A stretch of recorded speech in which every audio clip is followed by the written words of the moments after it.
Please like and subscribe to the channel if you find this video interesting and useful. Give me more ideas you want me to make. Enjoy watching the video. The rain in Maplewood, Oregon, didn't just fall, it loomed.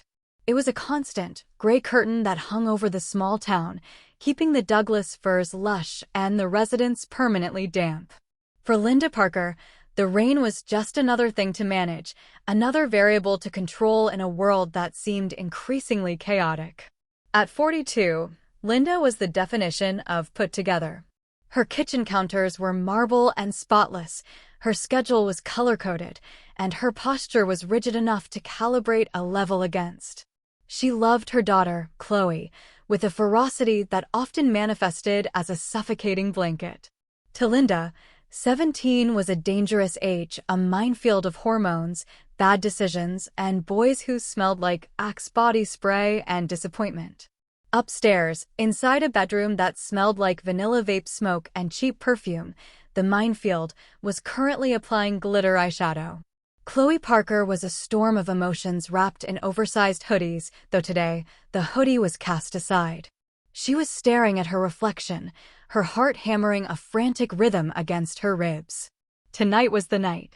Ethan, the Ethan with the varsity jacket and the eyes that looked like melted chocolate, had asked to meet her at the old diner on the edge of town. It wasn't a date, but it was definitely a situation. "Stop shaking," a voice drawled from the beanbag chair in the corner. "You look fire. If he doesn't faint, he's gay or blind." Haley.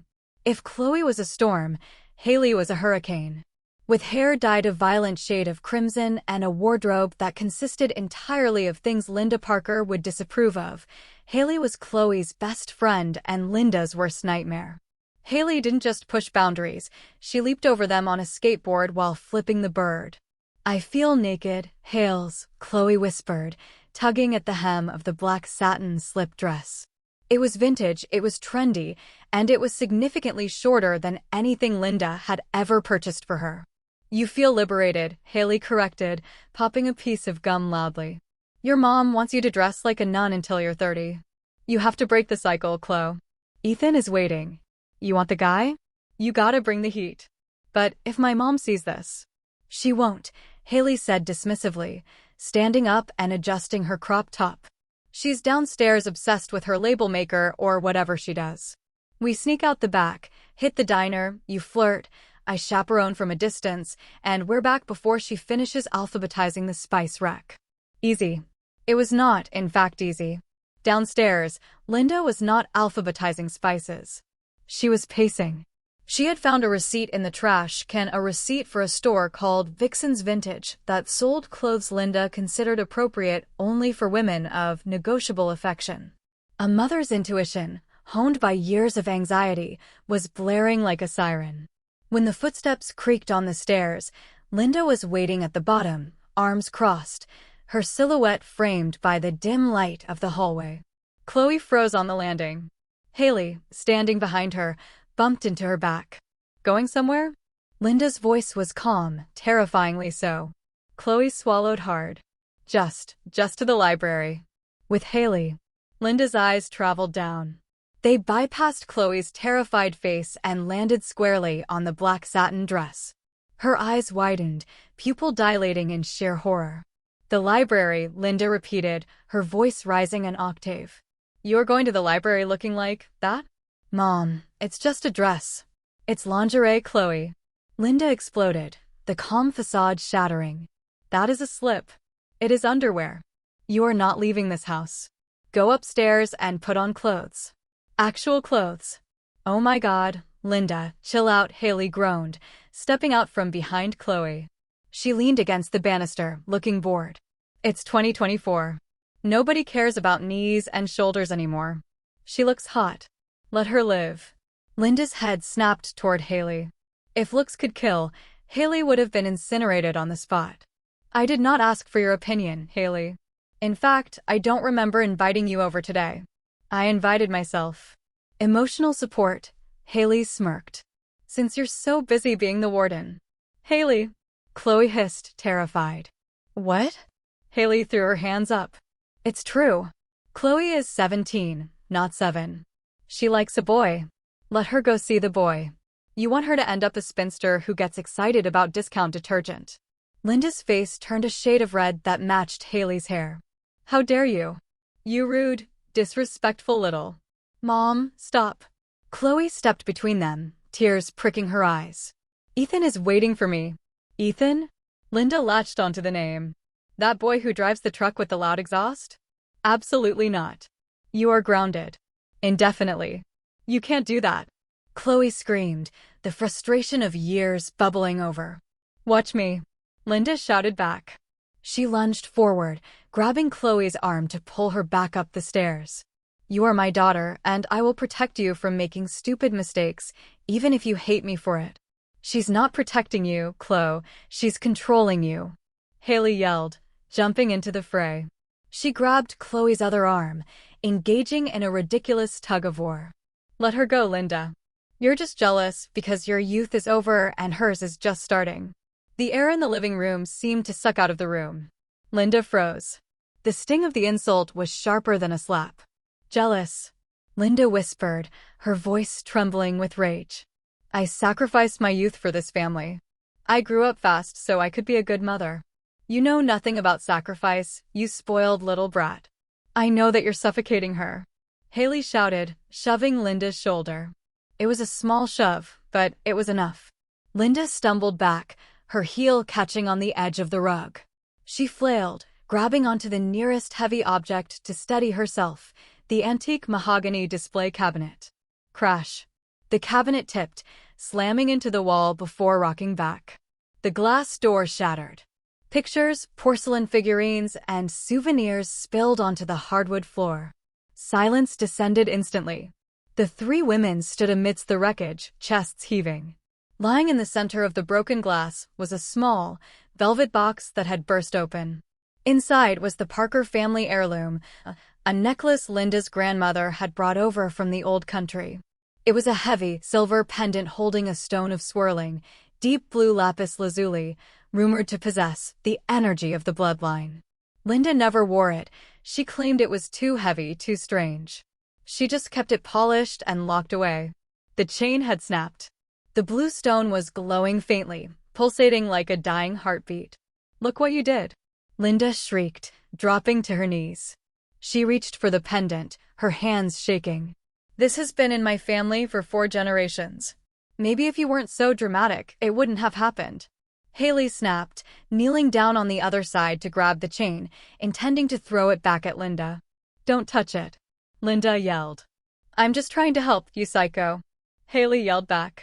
At the exact same second, Linda's manicured fingers and Haley's chipped, black-nailed fingers clamped down on the blue stone. The world didn't just go white, it inverted.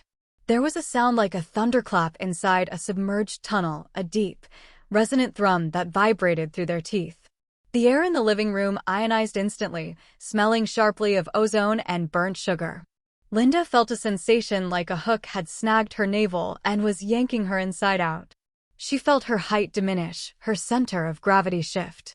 Her joints, usually stiff with the early onset of arthritis she ignored, suddenly felt rubbery and loose.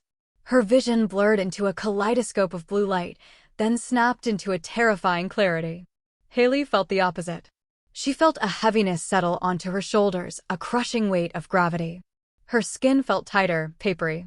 Her vision dimmed slightly, losing the sharp edge of youth. A headache, instant and pounding, materialized behind her eyes. The light vanished as quickly as it had appeared. Both women were thrown backward onto the floor, gasping for air. Mom? Haley? Chloe's voice was trembling. She was pressed against the wall, her hands over her mouth. She hadn't touched the stone. Linda groaned. Her voice sounded wrong. It was scratchy, higher-pitched. She shook her head, trying to clear the dizziness. Chloe? Are you okay? I feel sick. She planted her hands on the floor to push herself up. She stared at her hands. They were pale. There were silver rings on every finger. The nail polish was chipped and black. Linda blinked. She turned her wrist over. There was a tattoo on the inner forearm. A small, poorly drawn alien head. I don't have a tattoo, Linda thought, the panic rising like bile. She looked down at her body. She was wearing a cropped band t-shirt and ripped jeans. Her stomach, flat, exposed, and pierced, was visible. "What?" Linda whispered. She reached up to touch her face. She felt a metal piercing in her nose. Across the room, the other figure sat up. This figure was wearing Linda's beige cardigan and sensible slacks. She had Linda's chestnut hair, pulled back in a chaotic bun that was coming undone. The figure rubbed her back and groaned in a voice that was distinctly Linda Parker's, smooth, authoritative, but currently filled with confusion. "Ow, my back," the woman in the cardigan said. "Why does my lower back feel like I carried a fridge?" The woman in the cardigan looked up. She saw the teenager with the crimson hair and the nose ring staring at her with wide, horrified eyes. "Why are you looking at me like that, Linda?" the woman in the cardigan asked. Then she paused. She looked at her own hands. Manicured. Wrinkled slightly at the knuckles. No rings. No black polish. She looked down at her chest. "Where did my boobs go? I mean, they're saggy." "Why are they saggy?" Linda, inside Haley's body, scrambled backward, knocking over a lamp. "Who are you? Why do you sound like me?" Haley, inside Linda's body, stared at the teenager opposite her. It was like looking into a mirror, but she wasn't in the reflection. She was looking at herself from the outside. Haley's voice wavered, the deep, maternal timbre feeling foreign in her throat. "I'm Haley. Why am I old?" Chloe looked back and forth between them, her face draining of all color. She pointed a shaking finger at the woman in the beige cardigan. "Haley?" She pointed at the girl with the red hair. "Mom?" Linda, the real Linda, trapped in the body of a 17-year-old delinquent, scrambled to her feet. She felt light, bouncy, uncoordinated. She rushed to the hallway mirror. The scream that erupted from her throat was not the scream of a 42-year-old mother. It was the shrill, piercing shriek of a teenage girl. Staring back at her was Haley. The eyeliner was smudged, the hair was a disaster, and the expression was one of pure, unadulterated terror. "I'm her!" Linda screamed, grabbing her face. "I'm the bad influence." Haley, trapped in Linda's body, tried to stand up but did it too fast. Her knees audibly cracked. "Ow! What is wrong with these knees?" She limped toward the mirror, shoving Chloe aside gently. She looked at the reflection. Linda Parker stared back, tired eyes, worry lines etched into the forehead, and a mouth that naturally rested in a frown. "No way," Haley whispered, poking her own cheek. The cheek in the mirror poked back. "No freaking way. I'm a Karen. I've turned into a Karen. Don't call me a Karen." Linda yelled from across the room, pointing a finger that was adorned with a skull ring. "Give me my body back. Take off my cardigan. You're stretching it. I don't want your stupid cardigan." Haley yelled back, her voice booming with maternal authority she didn't know how to control. "I want my youth. I want my metabolism. I feel the urge to pay bills. Make it stop."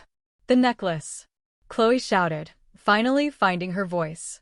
She pointed at the heirloom on the floor. "Touch it again. Maybe it'll switch you back." Linda and Haley scrambled for the stone like two football players diving for a fumble. It was a bizarre sight, a dignified middle-aged woman moving with the clumsy desperation of a teenager, and a punk rock teenager moving with the frantic precision of a mother. They grabbed the stone simultaneously. "Switch back," Linda commanded. "Get me out of here," Haley screamed. They squeezed the stone. Nothing happened. The blue light was gone. The stone was cold, dull, and lifeless. Just a piece of rock. They sat there for a long minute, holding the stone between them, panting. The rain hammered against the roof, louder than before. Haley, as Linda, looked down at her attire. "I can't be this old, Linda. I have a life. I have 3 guys texting me right now. I have a TikTok following." Linda, as Haley, looked down at the crop top and shuddered. "And I have a PTA meeting on Tuesday. And I am currently wearing a shirt that reveals my navel to the world. I am indecent." Suddenly, the front door unlocked. The heavy thud of work boots echoed in the hallway. "Hello," a deep, cheerful voice called out. "I'm home. Sorry I'm late, traffic was a nightmare." It was Jake, Linda's husband. Chloe's dad. The 3 women froze. "Oh God," Linda whispered, her eyes widening in Haley's face. My husband. Your husband.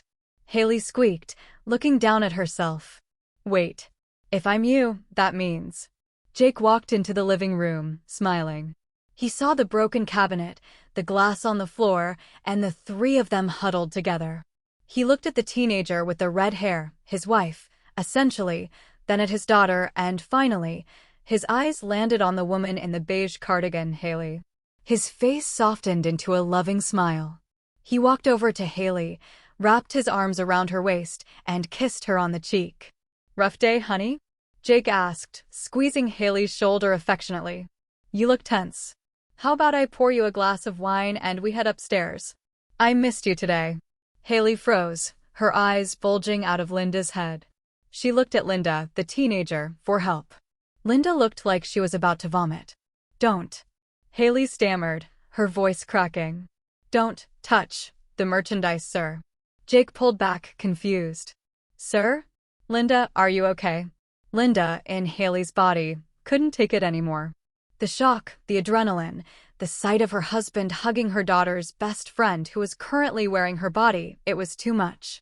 I think I'm going to pass out, Linda announced. And then, with all the grace of a newborn giraffe, she fainted dead away onto the pile of shattered glass.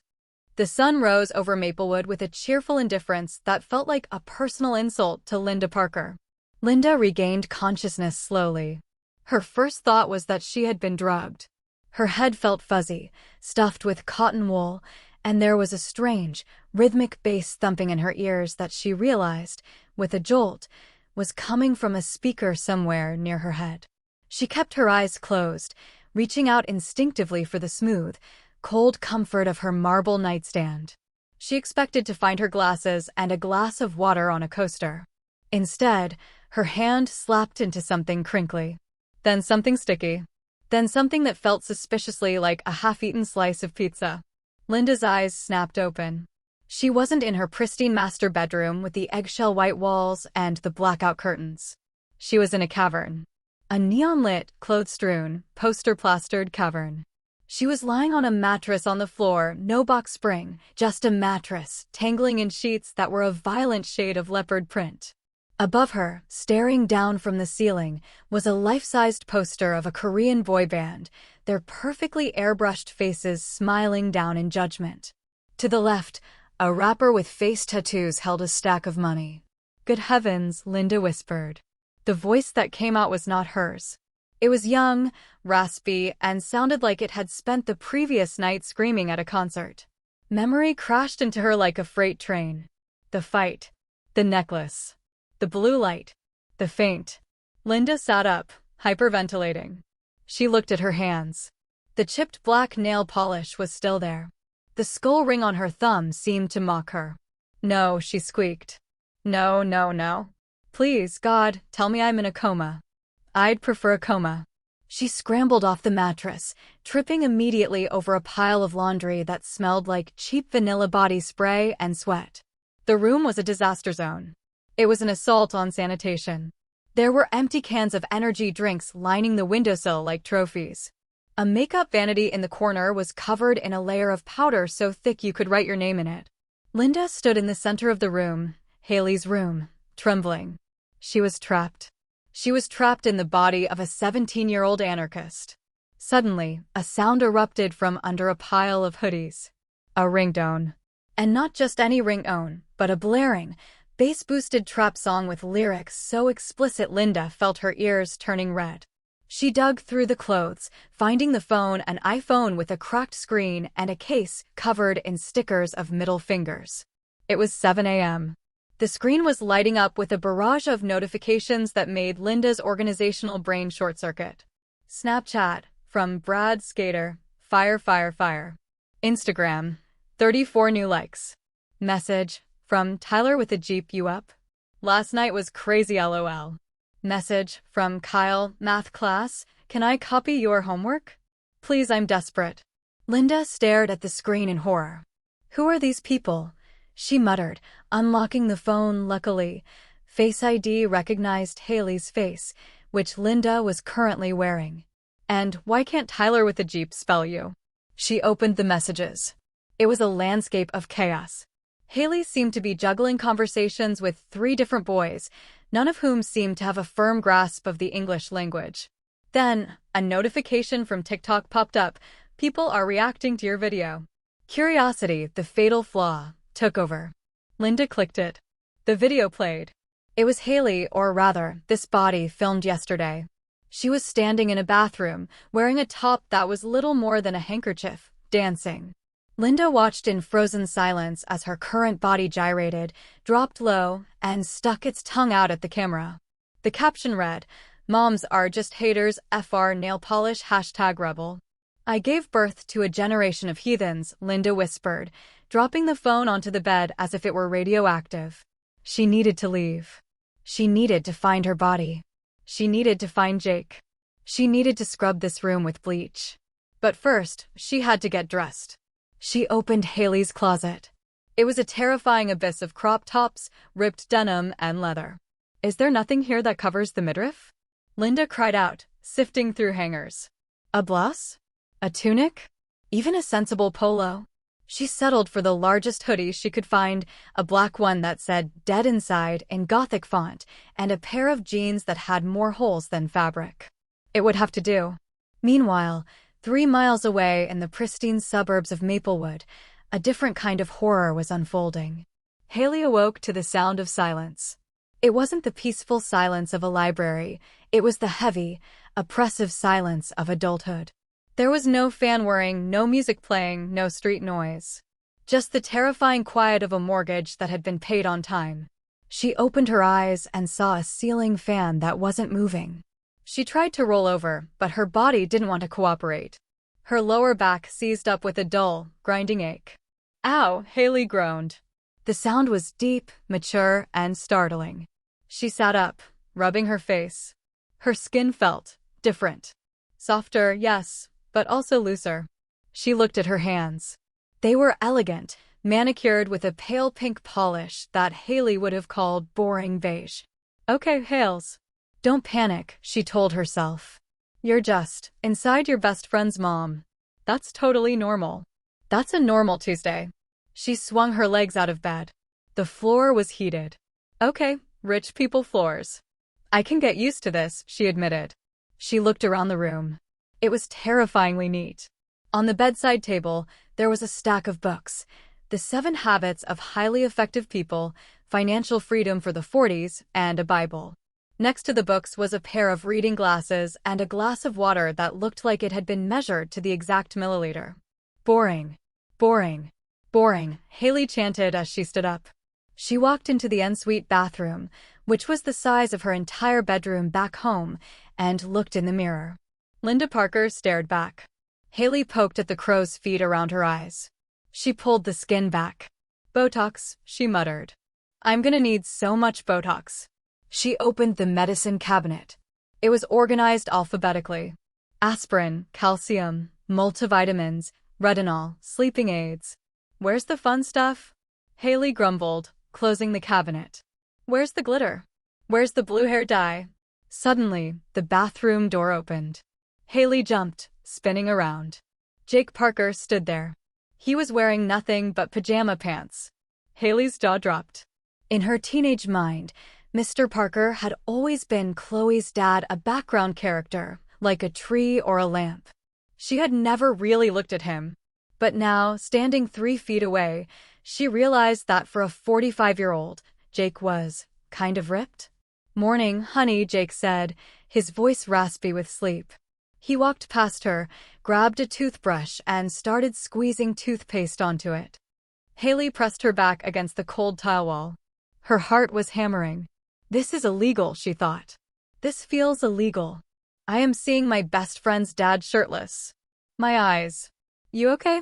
Jake asked, glancing at her in the mirror while brushing. "You're staring at me like you've never seen me before." Haley stammered. She didn't know what to call him. "Mr. Parker? No, that's suspicious." "Jake? Too informal? Babe? Absolutely not. I'm just admiring the architecture," she blurted out. Jake spat out the toothpaste and rinsed. He turned to her, drying his mouth with a towel, and smiled. It was a warm, genuine smile that crinkled his eyes. Architecture? You mean the dad bod? He chuckled, stepping closer. Haley held up a hand. Whoa. Personal space. Social distancing. Jake stopped, confused. Linda? What's got into you? You were acting weird last night, too. Talking about vibes in your sleep. I have a headache, Haley said quickly, clutching her forehead. Migraine. Big one. Massive. I need to go. Check on Chloe. Chloe's probably still asleep, Jake said, reaching out to touch her arm. Why don't you come back to bed for 10 minutes? It's Saturday. We have time. Haley's soul left her body. Come back to bed. The phrase echoed in her mind like a death sentence. "No," she shouted, much too loud. Jake recoiled. Okay. Jeez. Sorry. I have to go to the store. For milk. And taxes. I have to go do the taxes, Haley babbled. She spun around and ran out of the bathroom, leaving a bewildered Jake standing there with his toothbrush. She sprinted speed-walked, because running made her knees hurt, down the stairs. She grabbed Linda's car keys from the hook by the door. It was a fob for a silver Lexus SUV. Okay, Mom Mobile. Let's ride, Haley whispered. She burst out the front door, barely remembering to put on shoes, and scrambled into the driver's seat. The seat was adjusted so far forward her knees hit the dashboard. She drives like a T-Rex, Haley groaned, pushing the seat back. She reversed out of the driveway, knocking over a trash can in the process. Sorry, she yelled at the empty street and floored it toward her own house. The meeting point was halfway between the two houses, Chloe's front porch. Linda, in Haley's body, had run all the way there. She was panting, sweating, and clutching a stitch in her side. Her lungs burned. Why? Wheeze, does this girl? Wheeze, smoke so much. Linda gasped. My cardiovascular system is ruined. She reached the Parker driveway just as the silver Lexus screeched around the corner. The SUV curb-checked the sidewalk, wobbled, and came to a halt halfway on the grass. The driver's door flew open. Haley, in Linda's body, stumbled out. She was wearing Linda's silk pajama set and a pair of huge G boots she must have found in the hallway. You! Linda shouted, pointing a finger at her own body. You are driving my car. And you drove it onto the lawn. The sprinkler heads. Forget the sprinklers. Haley yelled back, her voice deep and commanding. Your husband tried to cuddle me. It was traumatic. I need therapy. He's your husband right now. Linda shrieked. And stop slouching. You are ruining my posture. I can't help it. Your back is heavy. The front door of the house swung open. Chloe stood there, holding a bowl of cereal, wearing oversized pajamas. She looked at the scene before her. Her mom, Haley, was wearing huge G's and standing on the grass, yelling. Her best friend, Linda, was wearing a dead-inside hoodie, panting like a dog, and checking the lawn for damage. Chloe dropped her spoon. It clattered onto the porch. It wasn't a dream, Chloe whispered, her face crumbling. Chloe! Linda shouted, running toward her daughter. She forgot she was Haley. She ran with open arms, intending to embrace her child. Oh, my baby! Mommy is here! Chloe screamed. To her, it looked like Haley, her chaotic, unpredictable friend, was rushing at her screaming, Mommy is here. Get away from me! Chloe yelled, backing into the house. It's me. It's Mom. Linda stopped, hurt. Chloe, look at me. It's my soul. In this vessel of glitter and bad decisions.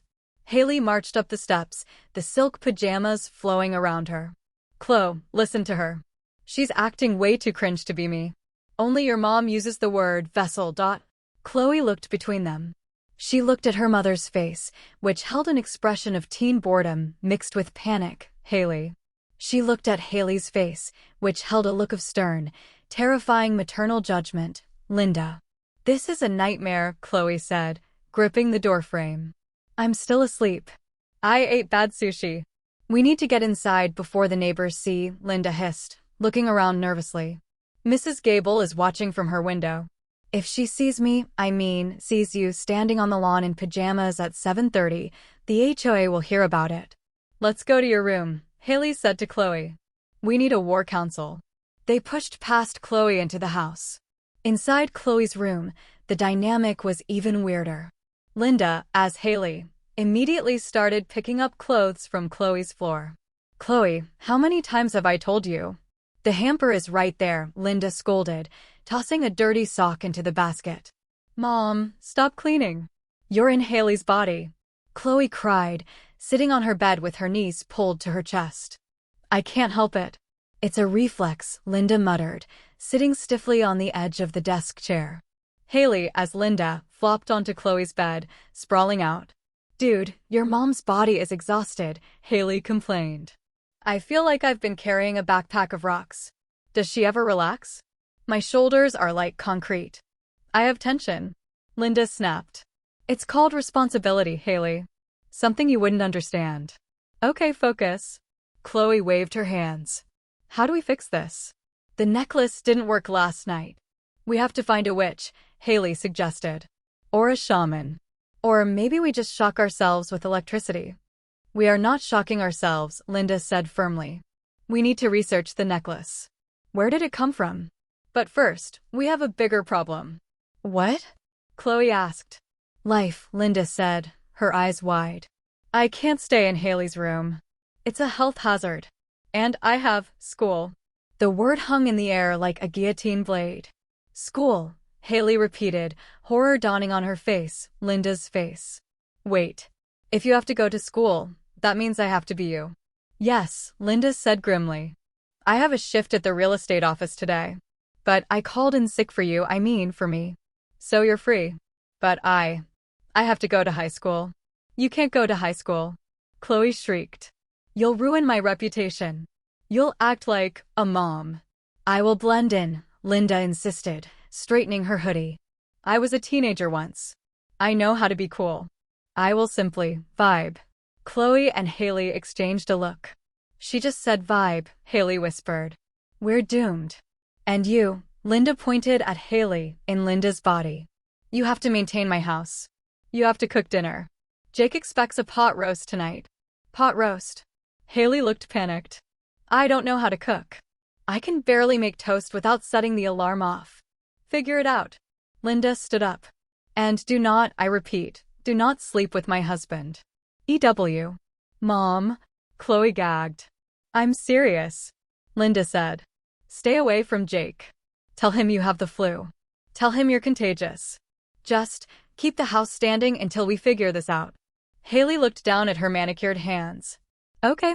I can be a housewife for a day.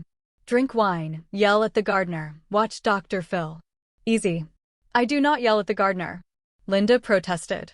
We have to go, Chloe said, checking the time. First period starts in 20 minutes. If we're late, Mr. Henderson will give us detention. Linda took a deep breath. She walked over to the mirror in Chloe's room and looked at Haley's reflection. She practiced a smile. It looked like a serial killer trying to appear human. Okay, Linda said. Let's go get this education. Oh God, Chloe moaned, burying her face in her hands. I'm going to transfer schools. The drive to school was silent. Chloe drove, because Linda, in Haley's body, didn't have a license on her, and frankly, she was terrified of Haley's car, which made a rattling sound every time it went over 30 miles per hour. When they pulled into the Maplewood High parking lot, Linda stared out the window. It was a sea of teenagers. Backpacks. Skateboards. Vaping. Couples making out against lockers. It's a zoo, Linda whispered. It's an undisciplined zoo. Just keep your head down, Chloe instructed as they got out. Don't talk to anyone. If someone says hi, just nod and say sup. Can you do that? Sup, Linda said stiffly. It sounded like she was asking for supper. Work on it, Chloe sighed. They walked toward the entrance. Immediately, heads turned. Haley was popular. Not prom queen popular, but infamous popular. A group of boys near the bike rack saw them. One of them, a tall, lanky kid with messy hair, waved. Yo, Haley. Sick party invite. We still on for Friday? Linda froze. She looked at the boy. She saw his untucked shirt. She saw the mud on his shoes. The mother in her overrode the plan. She marched over to him. "Excuse me," Linda said, her voice projecting clearly. The boy blinked. Yeah. Tuck in your shirt," Linda commanded. "You look like a vagrant." "And what party?" "There will be no party on Friday. Friday is for studying and family time." The boy's jaw dropped. The other boys fell silent. Chloe, standing 10 feet away, closed her eyes and wished for the ground to swallow her whole. Did Haley just tell me to study?" the boy whispered to his friend. "And you," Linda pointed to another boy who was vaping. "That is destroying your lungs. Put it away or I will confiscate it." She turned on her heel and marched toward the school doors, leaving a wake of stunned silence behind her. Chloe ran to catch up, grabbing Linda's arm. "Mom, what are you doing?" "I am parenting," Linda said, adjusting her backpack straps so they were perfectly symmetrical. "Someone has to. You're supposed to be Haley." "Haley has turned over a new leaf," Linda declared. "Now, where is homeroom? And do we have a pop quiz? Because I haven't studied." As they disappeared into the school, the bell rang. Back at the Parker house, Haley, in Linda's body, stood in the kitchen. The silence was back. She looked at the giant, stainless steel refrigerator. She looked at the calendar on the wall.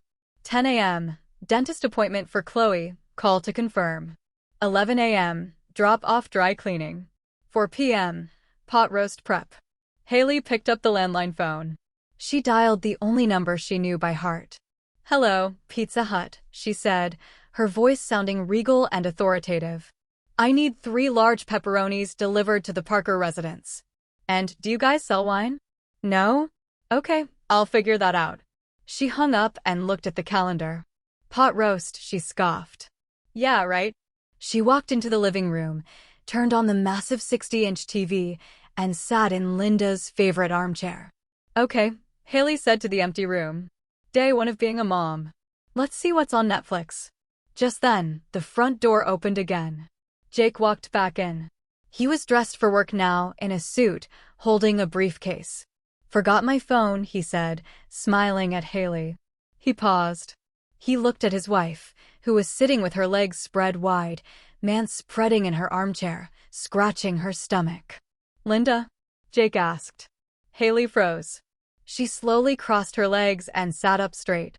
"Hello, husband," she said robotically. "Have a productive commerce day." Jake stared at her for a long second. "Right," he said slowly. "I'll see you tonight?" "For the roast." "The roast," Haley nodded. "The roast will be roasting." Jake grabbed his phone and left, looking more confused than he had ever been in 20 years of marriage. Haley exhaled, slumping back down. "This," she whispered, "is going to be harder than I thought." The bell for first period rang with a violence that rattled Linda Parker's teeth. To the average student of Maplewood High, it was a signal to shuffle toward class. To Linda, currently occupying the body of Haley, it was an assault on the senses. "Why is it so loud?" Linda muttered, rubbing her temples. "Do they think we're cattle?" "Just walk," Chloe hissed, gripping Linda's elbow and steering her through the crush of bodies. "And stop glaring at everyone. You look like you're about to perform a citizen's arrest." "That boy is wearing pajama pants," Linda whispered loudly, pointing at a sophomore. "In public." "Chloe, does he have parents?" "Mom, shut up. You're Haley." "Haley doesn't care about pajama pants." "Haley probably owns pajama pants." They arrived at room 304, AP US History. Mr. Howard's class. Linda remembered high school as a place of quiet reverence and chalk dust. This room smelled like Axe body spray, tachus, and suppressed anxiety. Linda marched to Haley's usual seat, which, to her horror, was in the back row, right next to the window, perfect for daydreaming. She sat down, not slumping, but with a spinal alignment that would have made a chiropractor weep with joy. She placed her borrowed notebook on the desk, aligned her 3 pens, black, blue, and red, and folded her hands. The rest of the class drifted in.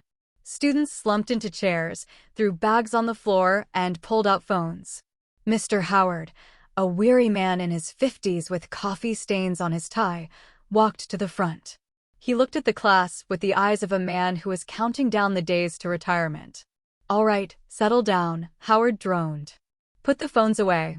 Today we're continuing our discussion on the Industrial Revolution.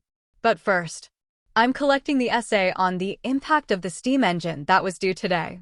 A collective groan rippled through the room. I didn't know it was due today, a boy in the front whined. Can we turn it in tomorrow? Another girl asked. Linda watched this display of irresponsibility with rising indignation. However, she quickly realized a terrifying fact. Haley definitely hadn't done the essay. Linda checked her backpack. Nothing but lip gloss, a vape pen, which Linda had looked at with disdain, and a crumpled bag of chips. Mr. Howard walked down the aisles, collecting papers. He stopped at Haley's desk. He didn't even extend his hand. He just sighed. I assume you don't have it, Haley? He asked, already moving to mark his clipboard. Linda felt a surge of defensive pride. She couldn't let this teacher think she was a slacker, even if she was currently inhabiting one. She stood up. The chair scraped loudly against the linoleum. The entire class turned to look. Haley never stood up. Haley usually slept until the bell rang. Mr. Howard, Linda said, her voice projecting with the clarity of a PTA president. Mr. Howard blinked, startled. Yes, Haley? While I do not have the physical paper, Linda began, smoothing down her dead-inside hoodie, I believe there is a larger issue at play here. The workload you are assigning these children is excessive. Silence. Absolute, pin-drop silence. Chloe, sitting 2 rows over, slowly lowered her forehead onto her desk. Excuse me? Mr. Howard asked, adjusting his glasses. I've been observing the stress levels in this hallway, Linda continued, pacing slightly in the aisle. She gestured to a boy who looked asleep. Look at him. He is exhausted. He needs 8 hours of sleep for proper brain development, yet you assign essays that require late-night research. It is counterproductive to the educational mandate. Mr. Howard stared at her. Haley, are you feeling all right? Usually, your argument is that homework is a tool of the capitalist machine. Well, yes, that too, Linda improvised quickly, realizing she was breaking character. But also stress. Cortisol levels. It's bad for the vibe. She added the word vibe at the end, hoping it would smooth things over. It did not.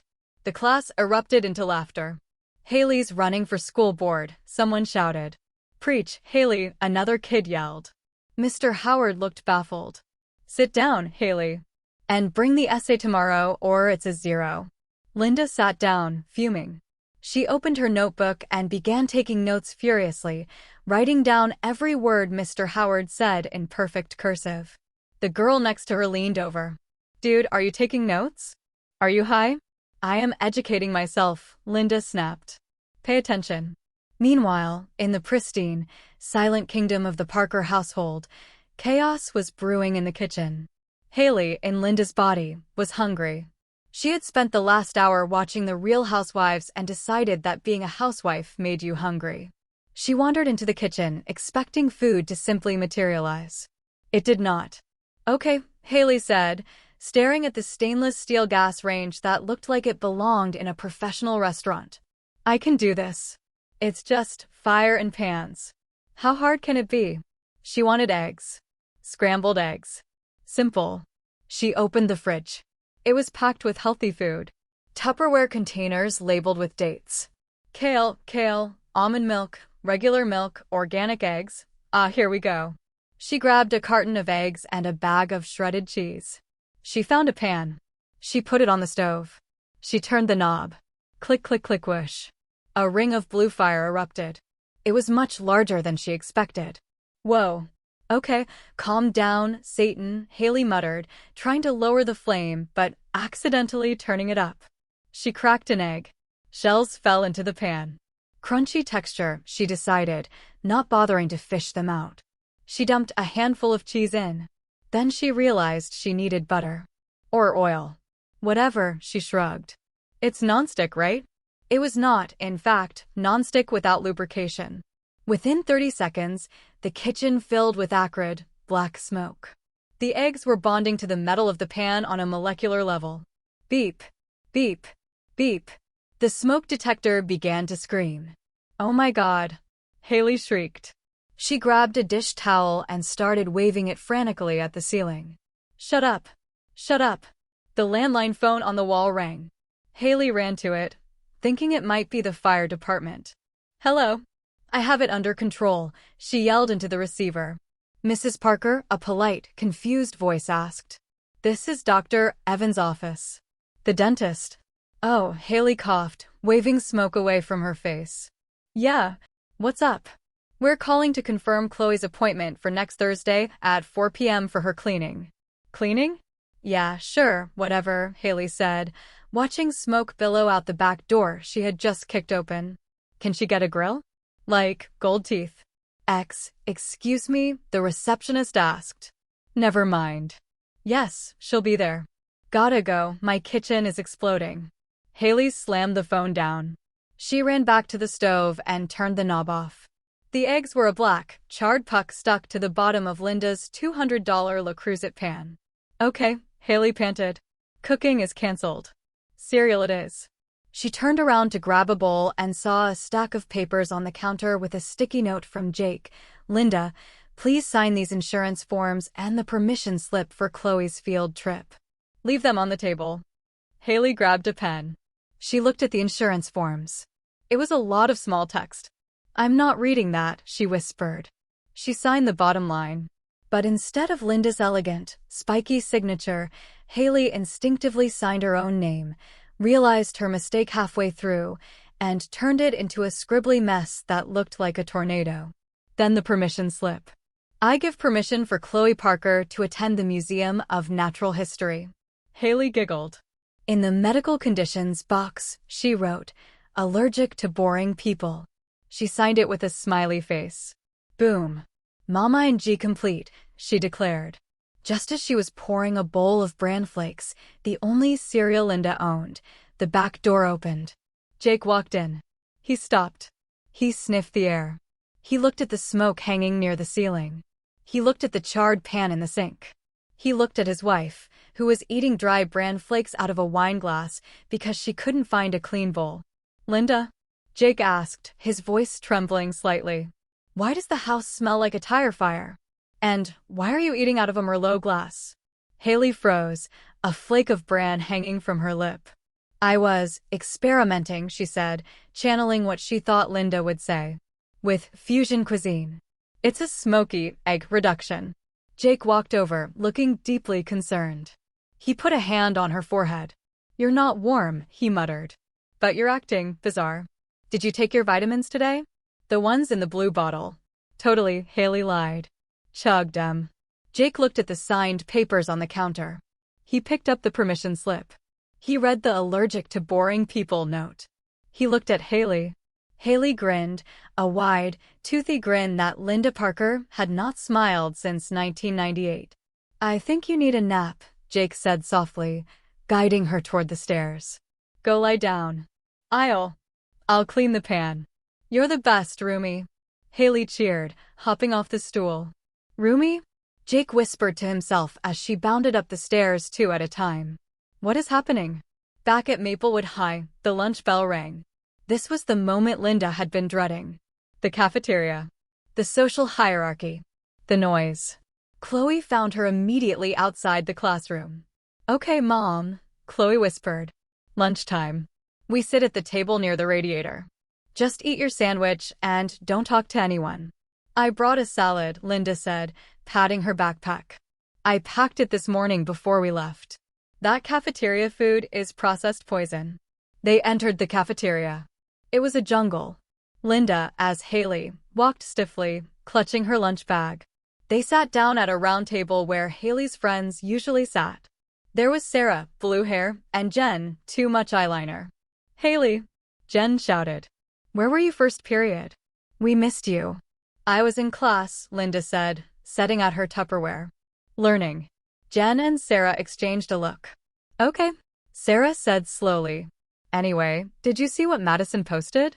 She's such a snake. Linda opened her salad. We shouldn't gossip, girls. It reflects poorly on your character. If you have an issue with Madison, you should address it with her directly using I statements. Jen stared at her. Are you on meds? You sound like my therapist. Before Linda could respond, a shadow fell over the table. It was a group of 3 boys. Varsity jackets. Trays piled high with greasy pizza. The leader, a boy named Kyle, slid into the seat next to Linda. He leaned in close, invading her personal space. The smell of pepperoni and cheap cologne was overwhelming. "Hey, Hales," Kyle smirked. "You lookin' good today. That hoodie works for you. Makes you look mysterious." He reached out and tugged on the drawstring of her hoodie. Linda's maternal instincts went from dormant to nuclear in 0.5 seconds. She slapped his hand away. Hard. Smack. The cafeteria seemed to go quiet for a radius of 20 feet. Kyle recoiled, rubbing his hand. "Ow! What the hell?" Linda turned to face him. Her eyes, Haley's eyes, flashed with the fury of a mother who had just seen someone track mud onto a white carpet. "First of all," Linda announced, her voice crisp and loud, "do not touch me without permission. Personal space is a right, not a suggestion." Kyle blinked. "I was just playing." "Second," Linda continued, pointing a finger at his face, "look at your posture. You are slumped over like a cooked noodle.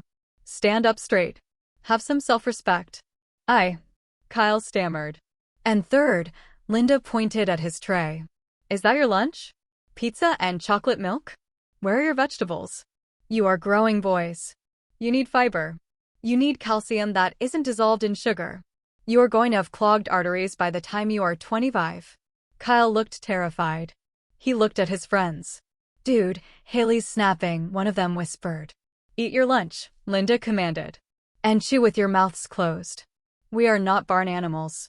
She turned back to her salad, stabbed a cherry tomato with a plastic fork, and popped it into her mouth. The boys scrambled away from the table like rats fleeing a sinking ship. Jen and Sarah were staring at Linda with mouths wide open. Chloe had her head on the table, making a low whining sound. "That was intense," Sarah whispered. "But also kind of badass? Kyle totally deserved that." "Yeah," Jen nodded slowly. "He does have bad posture." Linda chewed her tomato. "Men need boundaries," she stated simply. "If you don't train them now, they grow up to be husbands who leave wet towels on the bed." Chloe lifted her head. She looked at her mother in her best friend's body. For the first time all day, Chloe didn't look mortified. She looked impressed. "Mom," Chloe whispered, "you just scared away the biggest player in the junior class."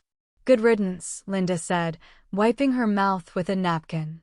"Now, does anyone have a wet wipe? This table is sticky." By the time the final bell rang, Linda was physically and emotionally drained. She had confiscated a lighter from a freshman in the bathroom, "You'll burn the school down," reorganized the periodicals in the library during study hall, "The Dewey Decimal System is a sacred law," and had a 30-minute debate with the gym teacher about the safety of dodgeball. She met Chloe at the car. "I am done," Linda declared, throwing herself into the passenger seat of her own Lexus, which Chloe was driving illegally, but Linda was too tired to care. "High school is a chaotic, germ-infested nightmare. How do you survive this every day?" "We dissociate," Chloe said, starting the engine. "That's the secret." They drove home. When they pulled into the driveway, Linda gasped. The garage door was open. There were 3 pizza boxes stacked on top of the recycling bin. And, through the front window, Linda could see dancing. "Oh no," Linda whispered. They rushed inside.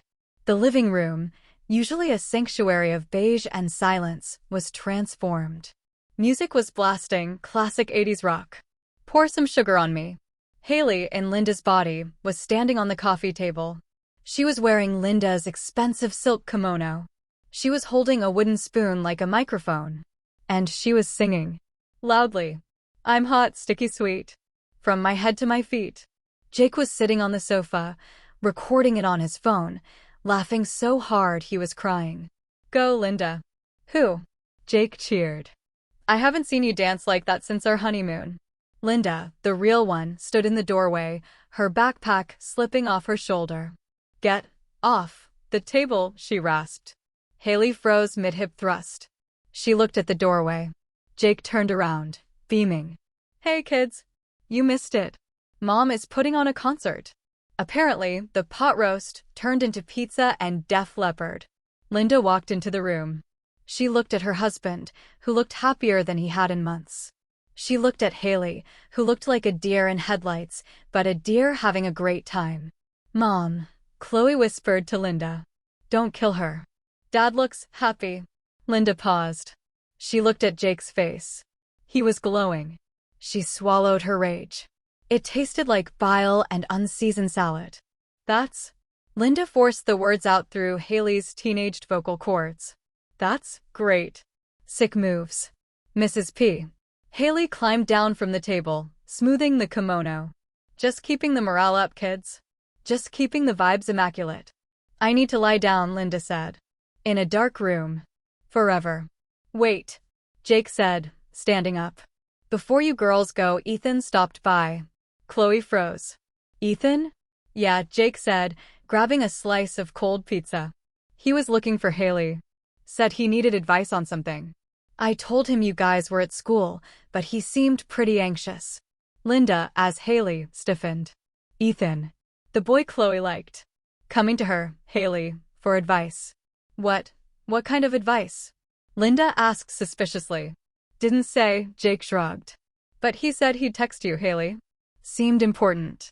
Linda's phone buzzed in her pocket. She pulled it out. A text from Ethan. Hey, Haley. Can we talk? I need to ask you something about Chloe. It's urgent. Linda looked at Chloe. Chloe looked terrified. Oh no, Chloe whispered. Mom, do not reply. Do not touch that phone. Linda looked at the screen. A plan began to form in her mind.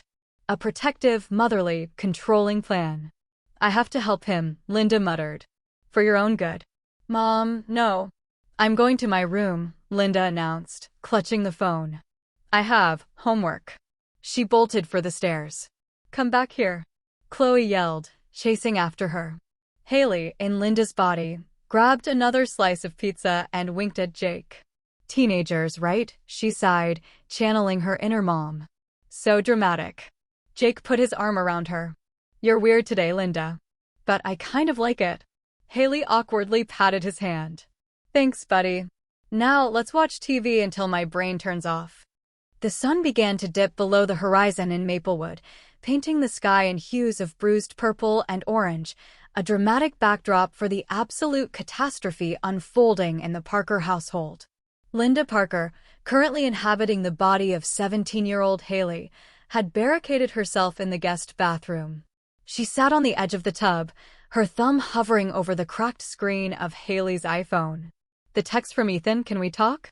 Urgent. Glowed like a neon warning sign. Outside the door, Chloe was pounding with a rhythm born of pure desperation.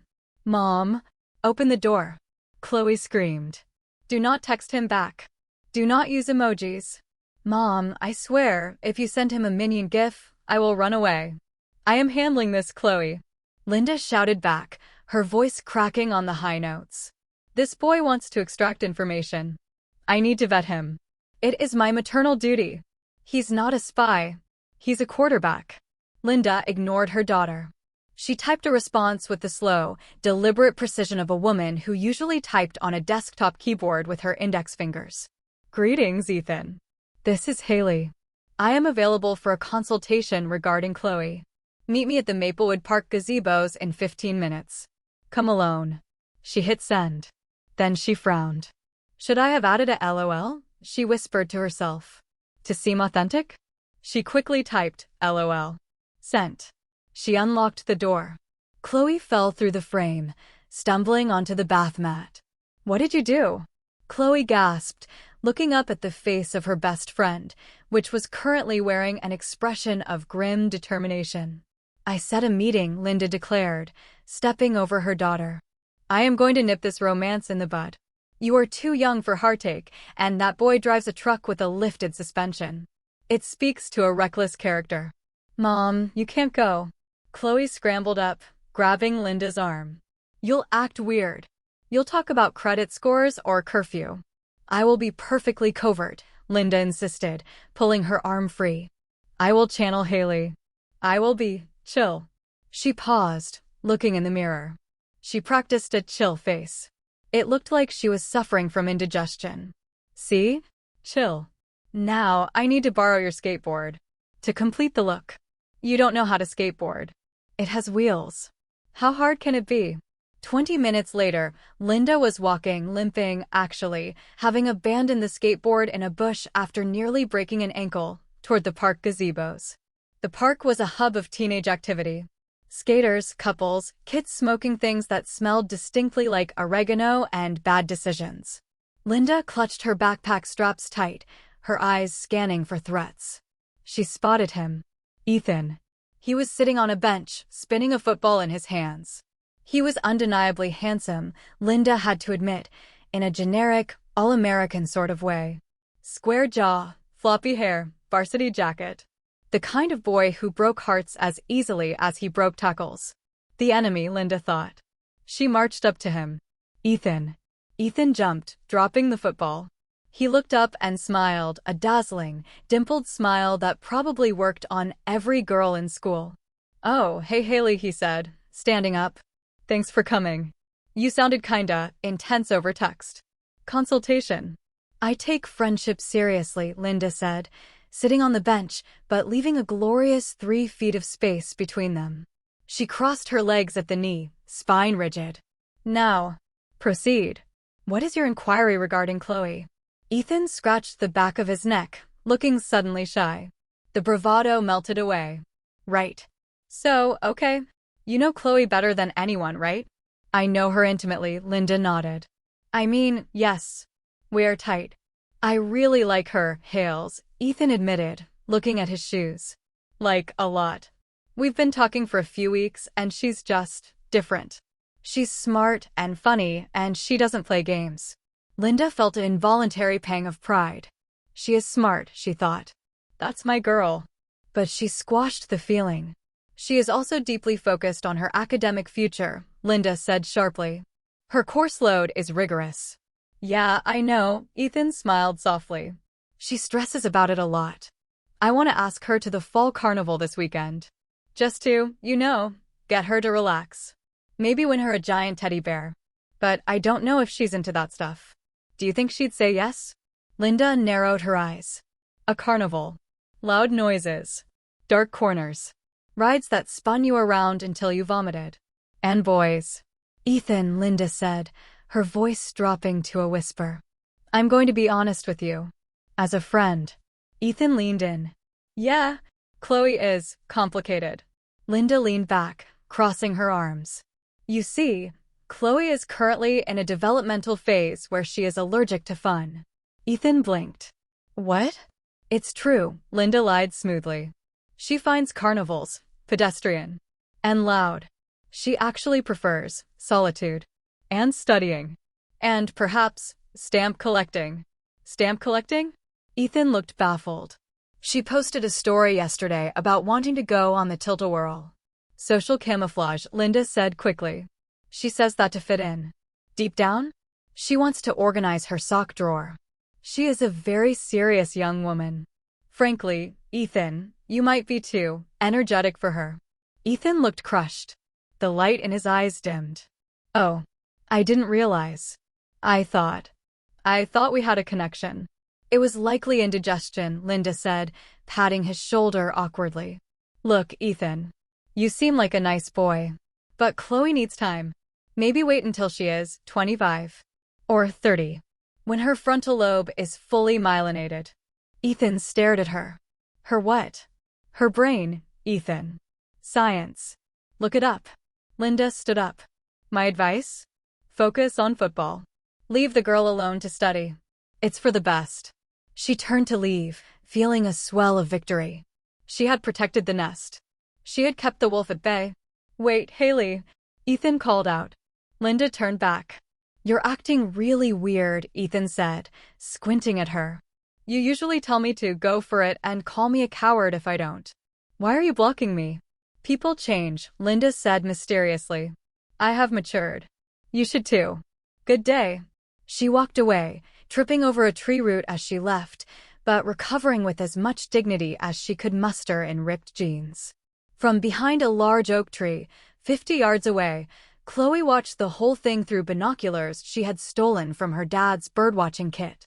She lowered the binoculars. Her face was a mask of horror. She told him to wait until I'm 30, Chloe whispered, her voice trembling with rage. She told the hottest guy in school to wait until my frontal lobe is myelinated. Chloe pulled out her phone. She texted Haley, the real one. Code red. Mom just nuked my love life. I need you to distract Dad so I can sneak out and fix this. Do something crazy. Back at the Parker residence, Haley, in Linda's body, was currently lying upside down on the sofa, her legs resting on the headrest, blood rushing to her head. She was bored. Being an adult was mostly just waiting. Waiting for laundry. Waiting for emails. Waiting for the sweet release of sleep. How does she do this? Haley groaned. I've been resting for 2 hours and my back still hurts. Jake walked into the room. He had changed out of his work suit into jeans and a polo shirt. He looked at his wife, who was inverted on the couch. Yoga? Jake asked, amused. Haley scrambled up, trying to look dignified. Yes. Inversion therapy. For the chakras. Jake sat down next to her.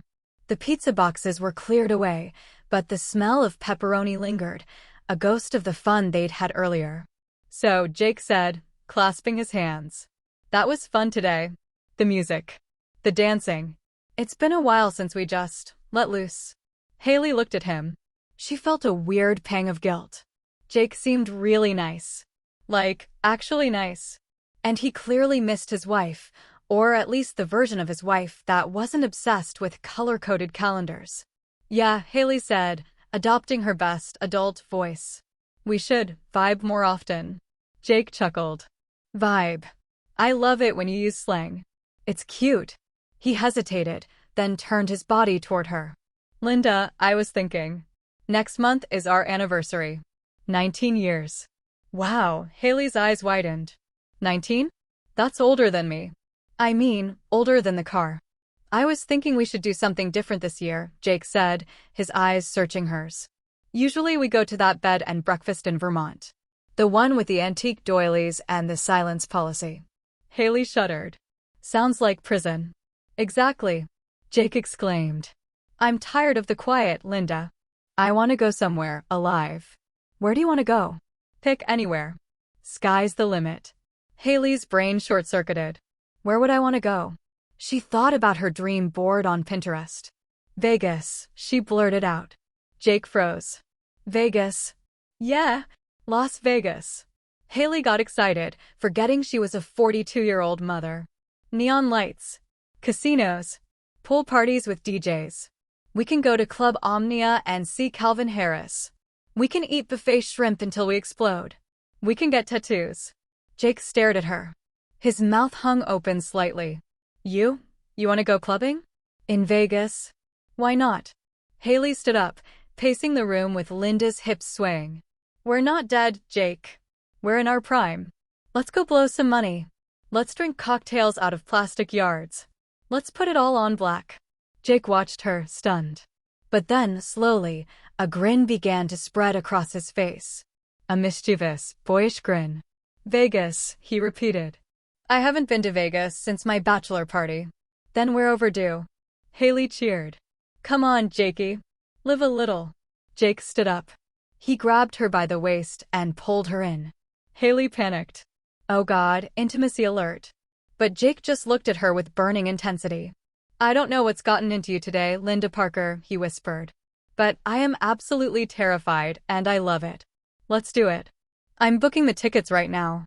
Caesar's Palace. The one from The Hangover? Haley shouted. Yes. Jake laughed, kissed her forehead, which Haley tolerated with a grimace, and ran to his laptop. Honey, pack your bags. We're going to Sin City. Haley stood in the middle of the living room, blinking. Her phone buzzed. A text from Chloe. Do something crazy to distract Dad. Haley looked at Jake, who was furiously typing on Expedia. Oops, Haley whispered. I think I over-delivered. By the time Linda, in Haley's body, returned home, the house was vibrating with a new, terrifying energy. She walked in, limping slightly from her park excursion, expecting a quiet evening of scolding Haley for whatever mess she'd made. Instead, she found Jake in the kitchen, humming Viva Las Vegas, while furiously chopping vegetables for a salad. Haley, in Linda's body, was sitting at the island, looking pale, staring at a tablet. "I'm home," Linda announced, dropping her backpack. "Hey, kiddo," Jake shouted, too loudly. "Guess what? Your mom and I are going to Vegas." Linda froze. Her bag slid off her shoulder and hit the floor with a thud. "Excuse me?" Linda asked, her voice trembling. "Who is going where?" "Vegas."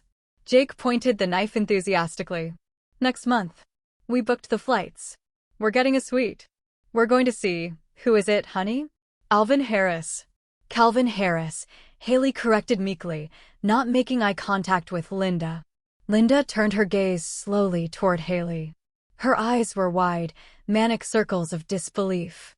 Vegas. The city of sin. The city of noise. The city where Linda Parker would rather die than visit. "You," Linda hissed at Haley. "You booked a trip to Las Vegas with my husband. He seemed really into it." Haley whispered defensively.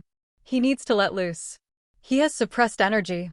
"I hate Vegas," Linda shrieked. "It smells like cigarettes and regret." "Well, new Linda loves it," Jake said, oblivious to the tension. "She wants to go to a pool party. Can you believe it? Your mother. At a pool party." Linda felt the room spinning. She grabbed the counter for support. "I need water," she gasped. "I need electrolytes." Just then, Chloe walked in through the back door. She looked furious. She had red-rimmed eyes. She looked at Linda. "You," Chloe pointed a shaking finger at her mother, in Haley's body. "You told Ethan I collect stamps?" "Stamps, Mom? Really?" Linda straightened up. "I saved you from a life of mediocrity, Chloe. He texted me," Chloe shouted, pulling out her phone. "He said, 'Hey, Haley told me you're really busy with your stamp collection and your brain development. I respect that. Hope you find a nice monk to marry. He thinks I'm a weirdo.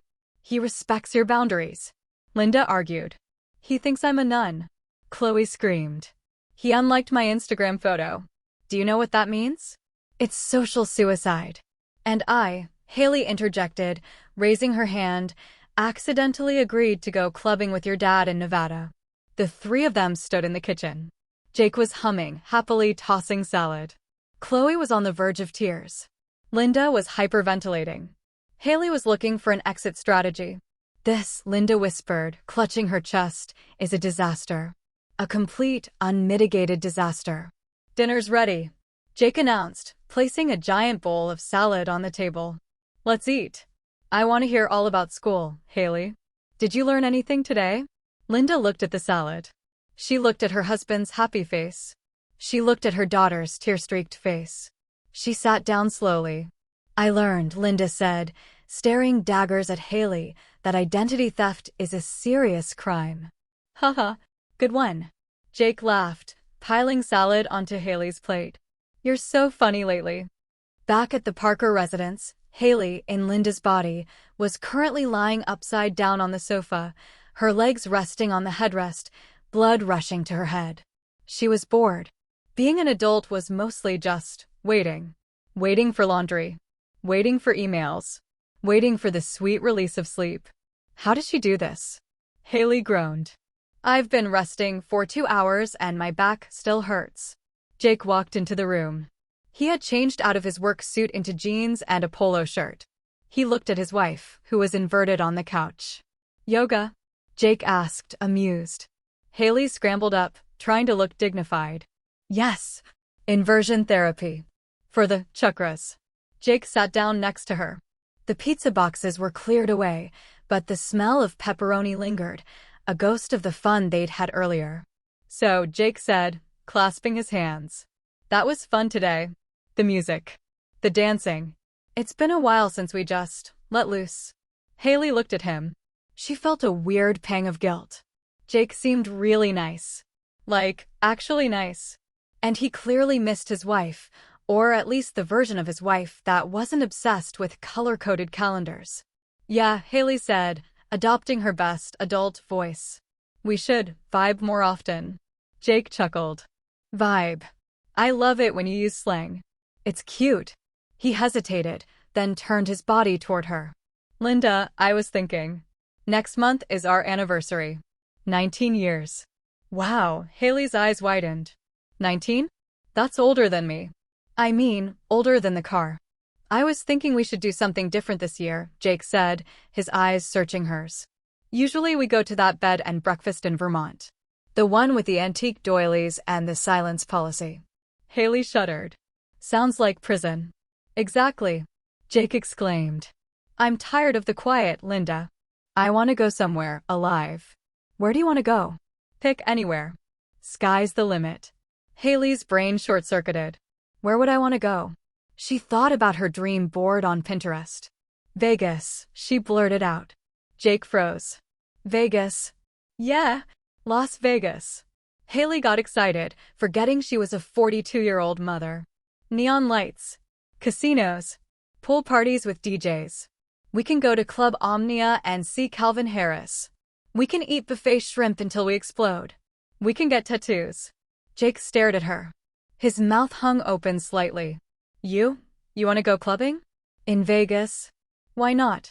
Haley stood up, pacing the room with Linda's hips swaying.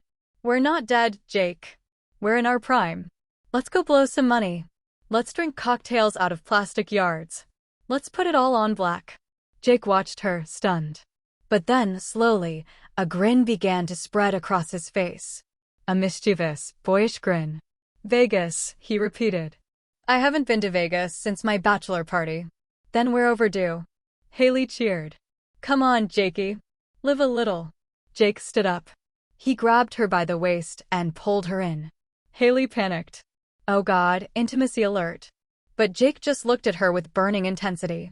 I don't know what's gotten into you today, Linda Parker, he whispered.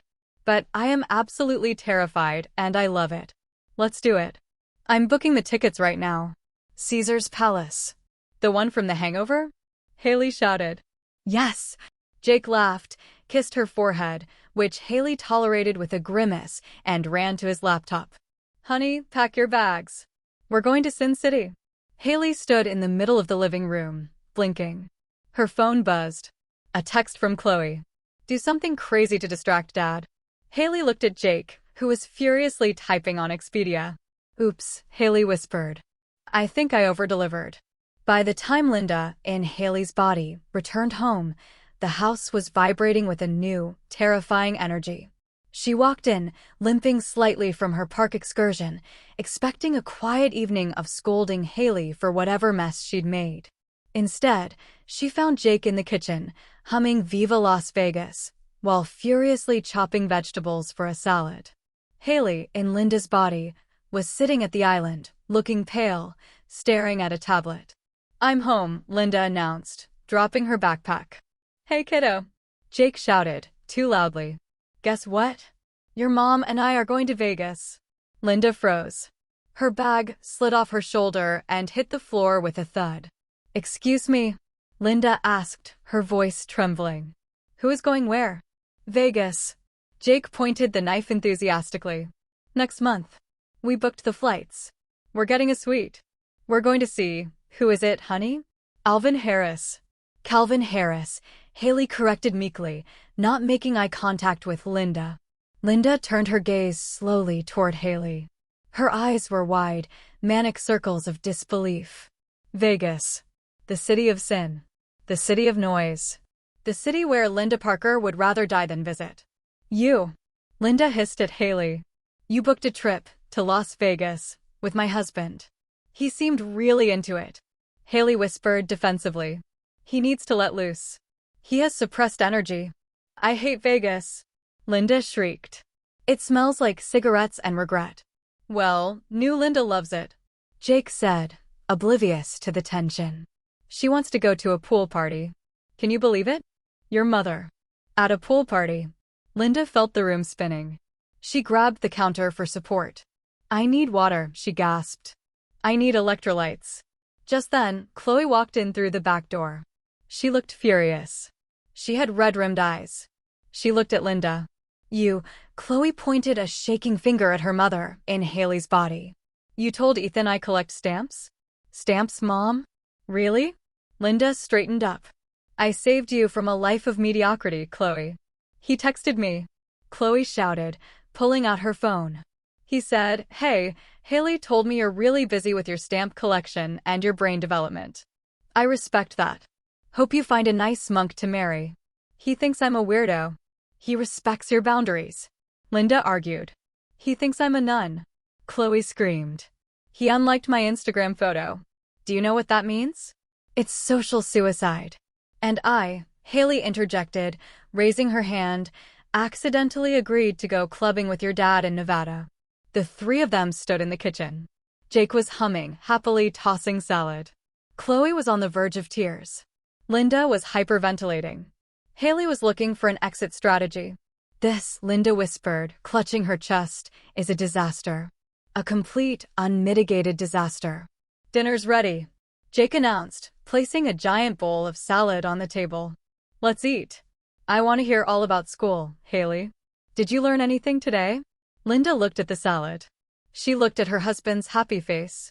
She looked at her daughter's tear-streaked face. She sat down slowly. "I learned," Linda said, staring daggers at Haley, "that identity theft is a serious crime." "Haha, good one." Jake laughed, piling salad onto Haley's plate. "You're so funny lately." Later that night, the chaos settled into a simmering tension. Jake had gone to bed early, exhausted from the excitement of booking non-refundable tickets to Las Vegas. Haley, in Linda's body, was in the guest room. She had successfully faked a coughing fit to avoid sleeping in the same bed as Jake.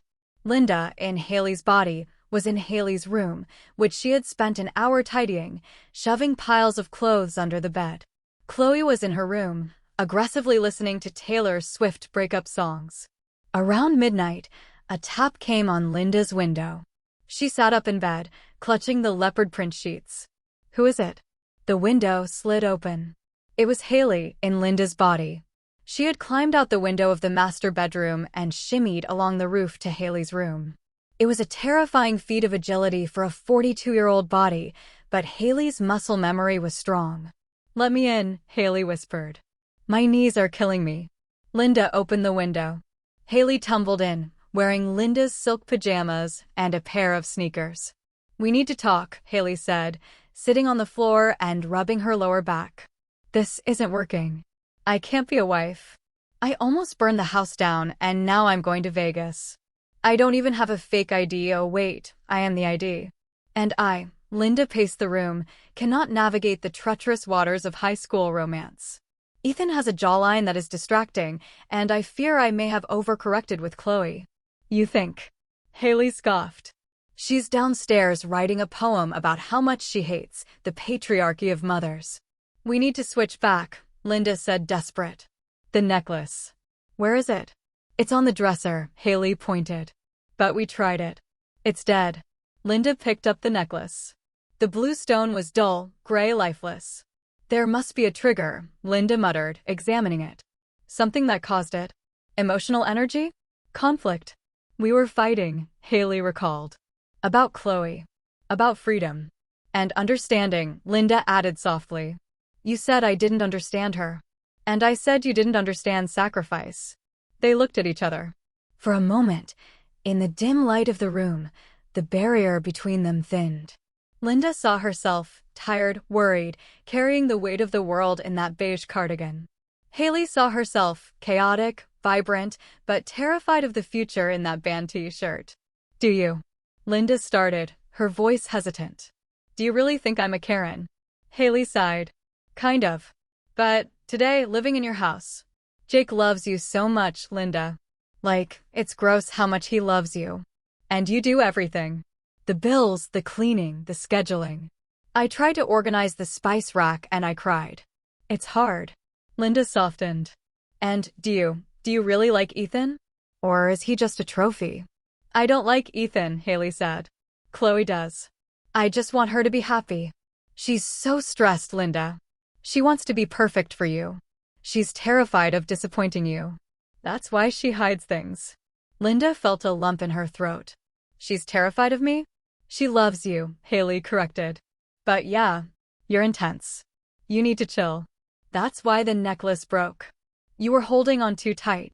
Linda looked down at the stone. "Holding on too tight," she whispered. Suddenly, the stone flickered. A tiny, faint pulse of blue light. Did you see that?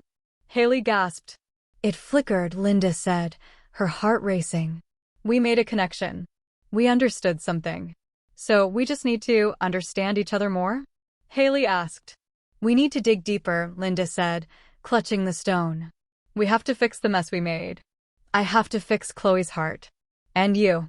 I have to fix your marriage, Haley grimaced. Or at least survive Vegas.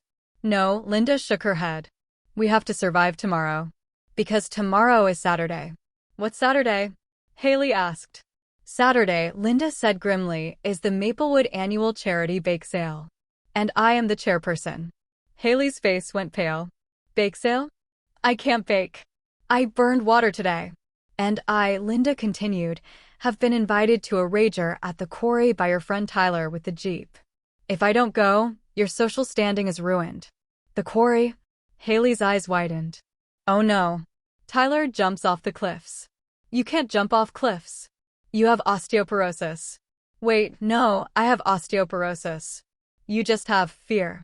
We have a mission, Linda declared, placing the necklace back on the table. I will go to the quarry and survive the teenage rituals. You will run the bake sale and not poison the town council. And if we pull it off, then maybe, Linda said, looking at the faint blue pulse in the stone, the universe will let us go home. Haley stood up and went to the window. Deal. But Linda. Yes. If you see Tyler, tell him his Jeep is cool. I'm trying to get a ride to prom. Linda rolled her eyes. Go to sleep, Haley. Before you fall off the roof and break my hip. Saturday morning in Maplewood arrived with a gray, drizzle-soaked persistence, the kind of weather that usually made Linda Parker want to organize her pantry. But today, waking up in the body of Haley, a body that ached from sleeping on a mattress with the structural integrity of a marshmallow, Linda felt only a looming sense of dread. Today was the Maplewood annual charity bake sale. It was the Super Bowl of suburban passive-aggressiveness. And Linda, the reigning champion and chairperson, wouldn't be there. Instead, a 17-year-old girl who thought a balanced meal was a Red Bull and a bag of tacos would be representing her. Meanwhile, Linda had to attend a rager at the quarry. A gathering of hormonal teenagers on the edge of a precipice. This is fine, Linda whispered to the poster of the Korean boy band on the ceiling. I will simply supervise. I will be the designated chaperone of the vibes. She rolled out of bed, her joints surprisingly fluid, and tripped over a pile of textbooks. As she bent down to pick them up, she noticed something sticking out from under the edge of the rug. A corner of a notebook. Across town, in the master bedroom, Haley woke up in Linda's body. She felt heavy. Not just physically, but emotionally. The memory of the previous night, accidentally agreeing to a Vegas trip, weighed on her. She looked at the clock. 7 a.m. Why does this body wake up so early? Haley groaned into the high thread count pillow. I don't even have an alarm set. It's like a biological curse. She dragged herself out of bed. Jake was already gone, having left a note, gone to get supplies for the bake sale stand. You rest, honey. You've seemed stressed. He's too pure for this world, Haley muttered. She walked into Linda's home office. She needed the chairperson binder, the sacred text containing the logistics for the bake sale. Linda had told her it was on the desk. Haley sat in the ergonomic leather chair. It swiveled smoothly. She spun around twice, giggling, before stopping to face the desk. It was immaculate. Pens aligned by color. A stack of bills ready to be mailed. Haley opened the top drawer looking for the binder. Instead, she found the secrets. The weight of perfection. Haley hadn't meant to snoop. But when she moved a stack of files labeled Household Maintenance 2024, she saw a hidden compartment in the back of the drawer. Curiosity, being Haley's primary operating system, took over. She pulled out a sleek, velvet bag. Inside was a collection of high-end body shapers. Spanx. Waist cinchers. Things that looked like medieval torture devices designed to squeeze a human woman into an hourglass. Whoa, Haley whispered, holding up a beige bodysuit that looked suffocatingly tight. Linda wears this? Every day. She thought about Linda's posture. Her perfect silhouette. She's not naturally stiff, Haley realized. She's physically constrained. She's crushing her own ribs to look perfect for the PDA. She put the shapewear back, feeling a strange pang of sympathy. But underneath the velvet bag was something else. A folder of papers. Haley opened it. They were letters from Linda's boss at the real estate firm. Performance review. Warning. Sales targets missed for Q3. Probationary notice. And a handwritten note from Linda on a sticky pad, the ink shaky. Do not tell Jake. Pick up extra shifts. Cancel gym membership to cover the gap. Haley felt cold. Linda always acted like she owned the world. She acted like the money just appeared, like the house cleaned itself, like the stability of their life was a guarantee. She's broke, Haley whispered. Or close to it. And she's hiding it so Chloe and Jake don't worry. Haley looked at the laptop on the desk. It was open. She tapped the spacebar. The password prompt appeared. Haley typed CHLOE 2007. It unlocked. Predictable, Haley sighed. On the desktop, amidst the spreadsheets and calendars, was a folder simply titled, My Baby Forever. Haley clicked it. She expected embarrassment. Maybe baby photos of Chloe naked in a bathtub. Instead, she found thousands of photos. But they weren't just photos. They were moments. There was a photo of Chloe sleeping in the backseat of the car, mouth open, drooling. The caption date was from last week. There was a photo of Chloe's math test pinned to the fridge, a B-. Linda had zoomed in on the smiley face the teacher drew. There was a video. Haley clicked play. It was from 2 years ago. Linda was filming from behind a curtain. Chloe was in the living room, practicing a speech for the debate team. She was stumbling, stuttering. Linda's voice, a whisper behind the camera. You got this, baby. You're the smartest girl in the world. Just breathe. The video cut off before Linda entered the room to fix the speech. Haley sat back in the leather chair. She had always thought Linda was a control freak who saw Chloe as a project to be managed. A reflection of her own ego. But looking at these files, the hidden debt, the physical discomfort she endured, the secret adoration of her daughter's smallest moments, Haley realized the truth. Linda wasn't controlling Chloe because she wanted a trophy. She was controlling Chloe because she was terrified. She was holding up the sky for her family, her arms shaking, terrified that if she slipped, everything would crush them. She's not a monster, Haley whispered, closing the laptop. She's just heavy. The chaos of youth. Across town, Linda sat cross-legged on Haley's floor, holding the notebook she had found under the rug. It was a diary. A physical, paper diary. How analog, Linda murmured. She knew she shouldn't read it. It was a violation of privacy. It was unethical. She opened the first page. Property of Haley. If you read this, you will die in 7 days. Not really, but I'll put gum in your hair. Linda adjusted her glasses, which she didn't have, so she just squinted. She began to read. She expected to find vapid complaints about teachers or detailed descriptions of boys' abs. There was some of that. But there was more. Entry, October 12th. Skipped 4th period again. Mr. Henderson caught me. Said if I miss one more, I'm barred from the winter exams. I can't tell my dad. He's already checking out. If I get suspended, he'll just send me to boarding school in Vermont. I have to fix this. Linda frowned. Haley, the girl who acted like she didn't care about anything, was terrified of being sent away. She was skipping class not for fun, but why? She flipped back a few pages. Went to the music room during 4th period. Practice piano. It's the only place that's quiet. I suck at it, but I learned the chords to that song Chloe likes. Linda's heart softened slightly. She was skipping class to play piano? She turned to the most recent entry. It was dated 2 days ago. The day of the fight. Went to Chloe's.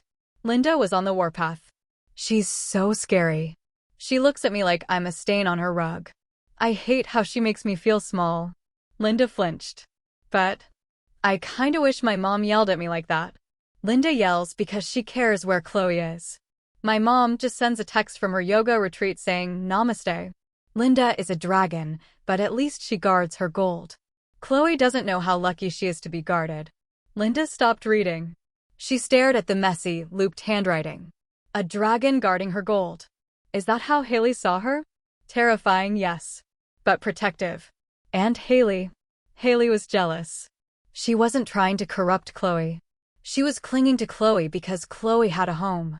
Chloe had a mother who cared enough to scream. Just then, Haley's phone, which Linda had placed on the dresser, buzzed. And buzzed. And buzzed. 3 notifications in rapid succession. Tyler, Jeep, yo. Pick you up for the quarry in 20? Brad, skater, are we hanging tonight? You said maybe. Josh, math class, I did the homework you asked for. Can we get coffee? Linda picked up the phone. She is juggling, Linda whispered. She is running a Ponzi scheme of affection. But now, armed with the diary, Linda saw it differently. Haley wasn't boy crazy. She was lonely. She was keeping 3 boys on the hook because she needed 3 times the validation to fill the silence in her own house. Oh, you poor, chaotic child, Linda sighed. She stood up, clutching the phone. I have to go to this quarry, Linda decided. I have to save her reputation. And I have to tell these boys to pull their pants up. The bake sale meltdown. The Maplewood Community Center smelled of floor wax and vanilla frosting. Haley, in Linda's body, stood behind the table draped in the Parker Realty banner. She was wearing Linda's signature beige cardigan, but she had paired it with sunglasses, claiming she had photosensitivity. The table was a disaster. Every other table had homemade pies, intricate cupcakes, and cookies that looked like art. Linda's table had 4 dozen boxes of Krispy Kreme donuts, still in the branding, stacked into a pyramid. Mrs. Gable, the vice president of the PTA and Linda's nemesis, walked over. She was a woman who smiled only with her teeth, never her eyes. Linda, Mrs. Gable purred. Donuts? Store-bought? I thought you were bringing your famous lemon bars. Did the oven break? Or did you just give up? Haley looked at Mrs. Gable. She looked at the perfectly coiffed hair, the judgmental stare. Usually, Linda would have panicked. She would have lied about a broken oven or a family emergency. But Haley was thinking about the folder in the drawer. The performance reviews. The debt. The Spanx. She felt a surge of protective rage for the woman whose body she was inhabiting. I didn't give up, Susan, Haley said, her voice dropping to a lower, more dangerous register. I bought donuts because they taste good. And because I didn't have time to zest lemons until my knuckles bled. Mrs. Gable gasped. Excuse me.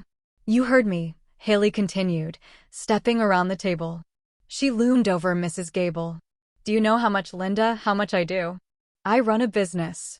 I manage a household. I file taxes. I keep a human child alive. And frankly, I'm tired. So today, the town gets sugar and preservatives. And they will like it. A few other moms nearby stopped talking and turned to listen.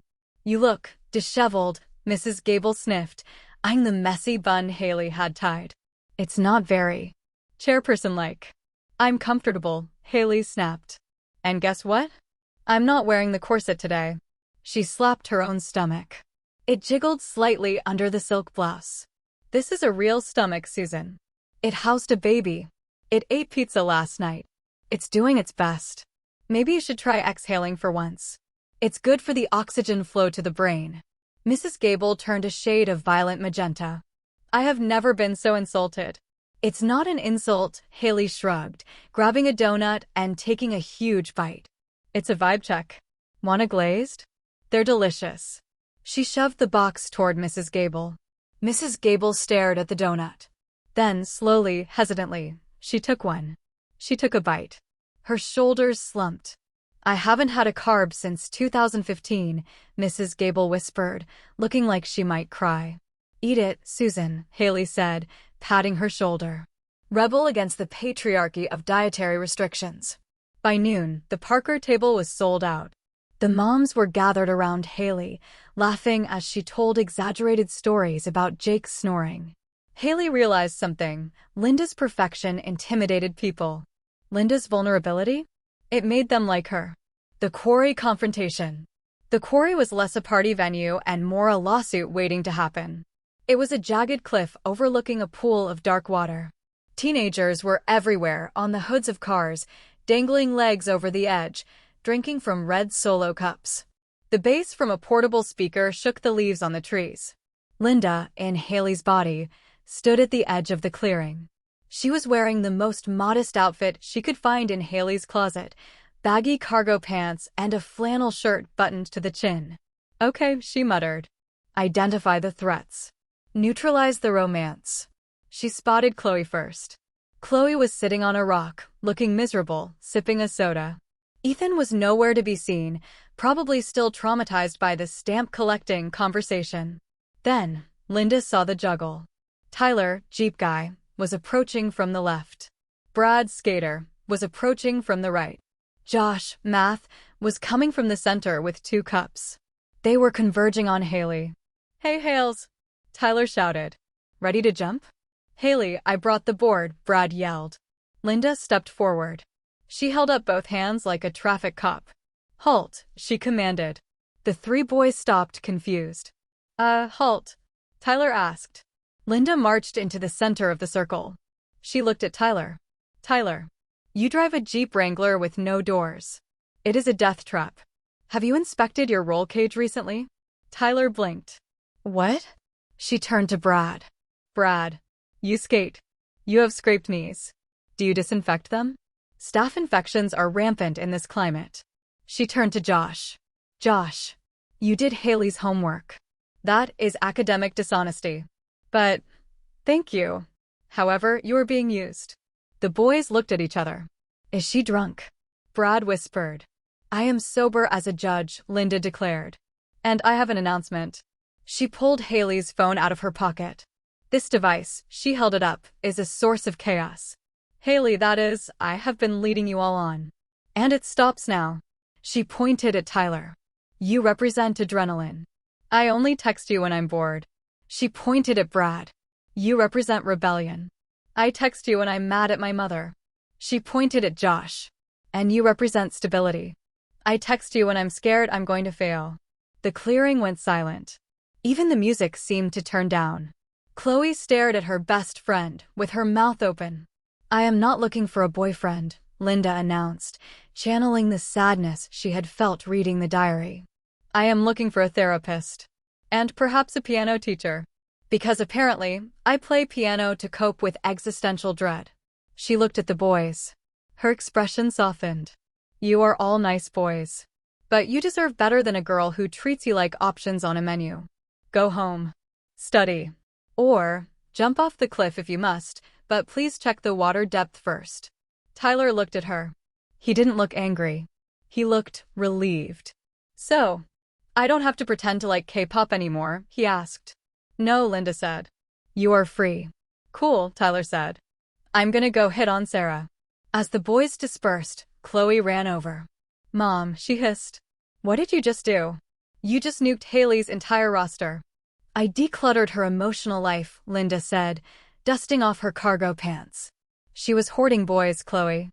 It's unhealthy." "She's going to kill you," Chloe groaned. "But that was kind of amazing.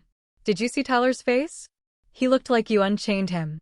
"I understand her now," Linda said quietly, looking at the dark water of the quarry. "She's just lonely, Chloe. She thinks if she stops moving, she'll disappear. We have to be nicer to her." Chloe looked at her mother, really looked at her. "You read her diary, didn't you?" "I skimmed," Linda admitted guilty. "But, yes. She thinks I'm a dragon." "A dragon? A dragon who protects her gold." Linda smiled, a sad, small smile. "She thinks you're the gold, Chloe." Chloe's eyes welled up with tears. She hugged Linda, hugged her best friend's body with her mother inside. "You are a dragon, Mom. But you're a nice dragon." That evening, the 2 imposters met in the Parker kitchen. The house was quiet. Jake was asleep, exhausted from his sudden Vegas planning and the sugar crash from the bake sale donuts. Linda, as Haley, sat at the counter, drinking herbal tea. Haley, as Linda, stood by the sink, scrubbing the roasting pan she had destroyed the day before. "So," Haley said without turning around, "I heard you performed an exorcism on my dating life." "I consolidated your assets," Linda corrected. "Trust me. It's better this way. You need to focus on yourself." "And the piano." Haley froze. She turned around slowly. "You know about the piano?" I read the diary, Linda admitted. I'm sorry. Haley sighed, leaning against the counter. Whatever. It's not like I have secrets anymore. I found your stash, Linda. Linda stiffened. Stash? I don't have a stash. The Spanx, Haley listed. The work letters. The My Baby Forever folder.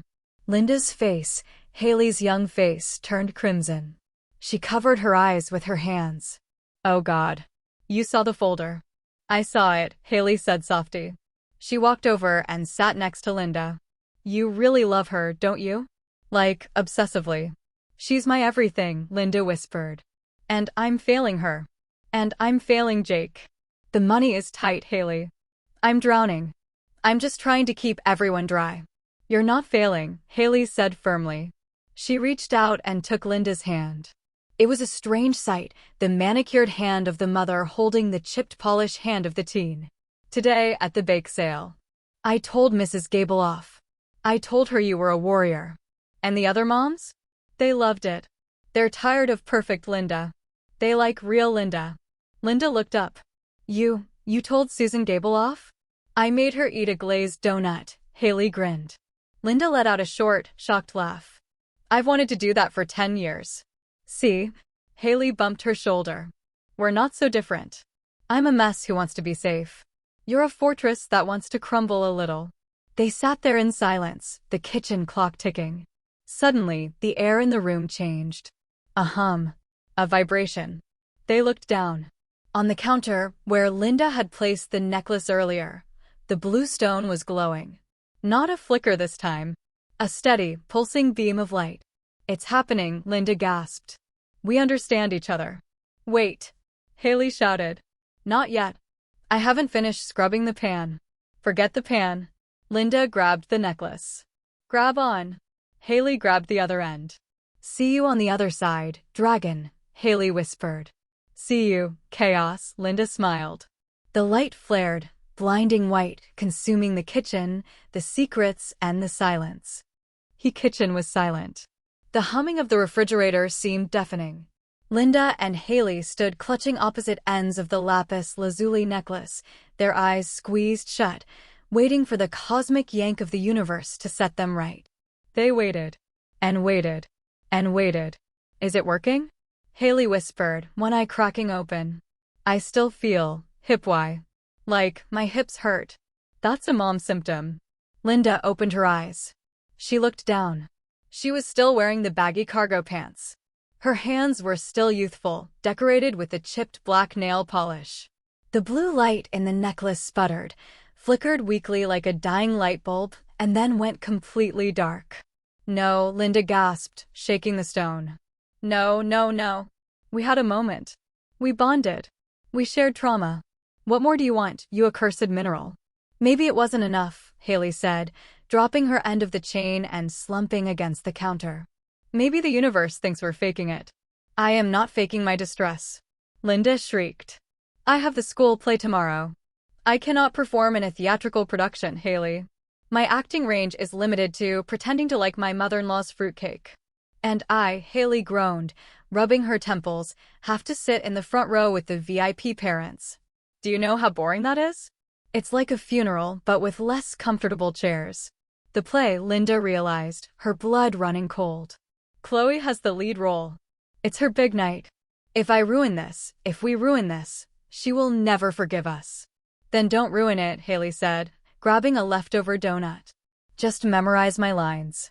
I only have 3 scenes. I play Vanessa, the bad influence.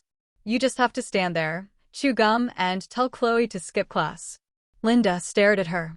You want me to go on stage, in front of the entire town, and advocate for truancy? It's art, Linda. It's a metaphor for society. The green room of doom.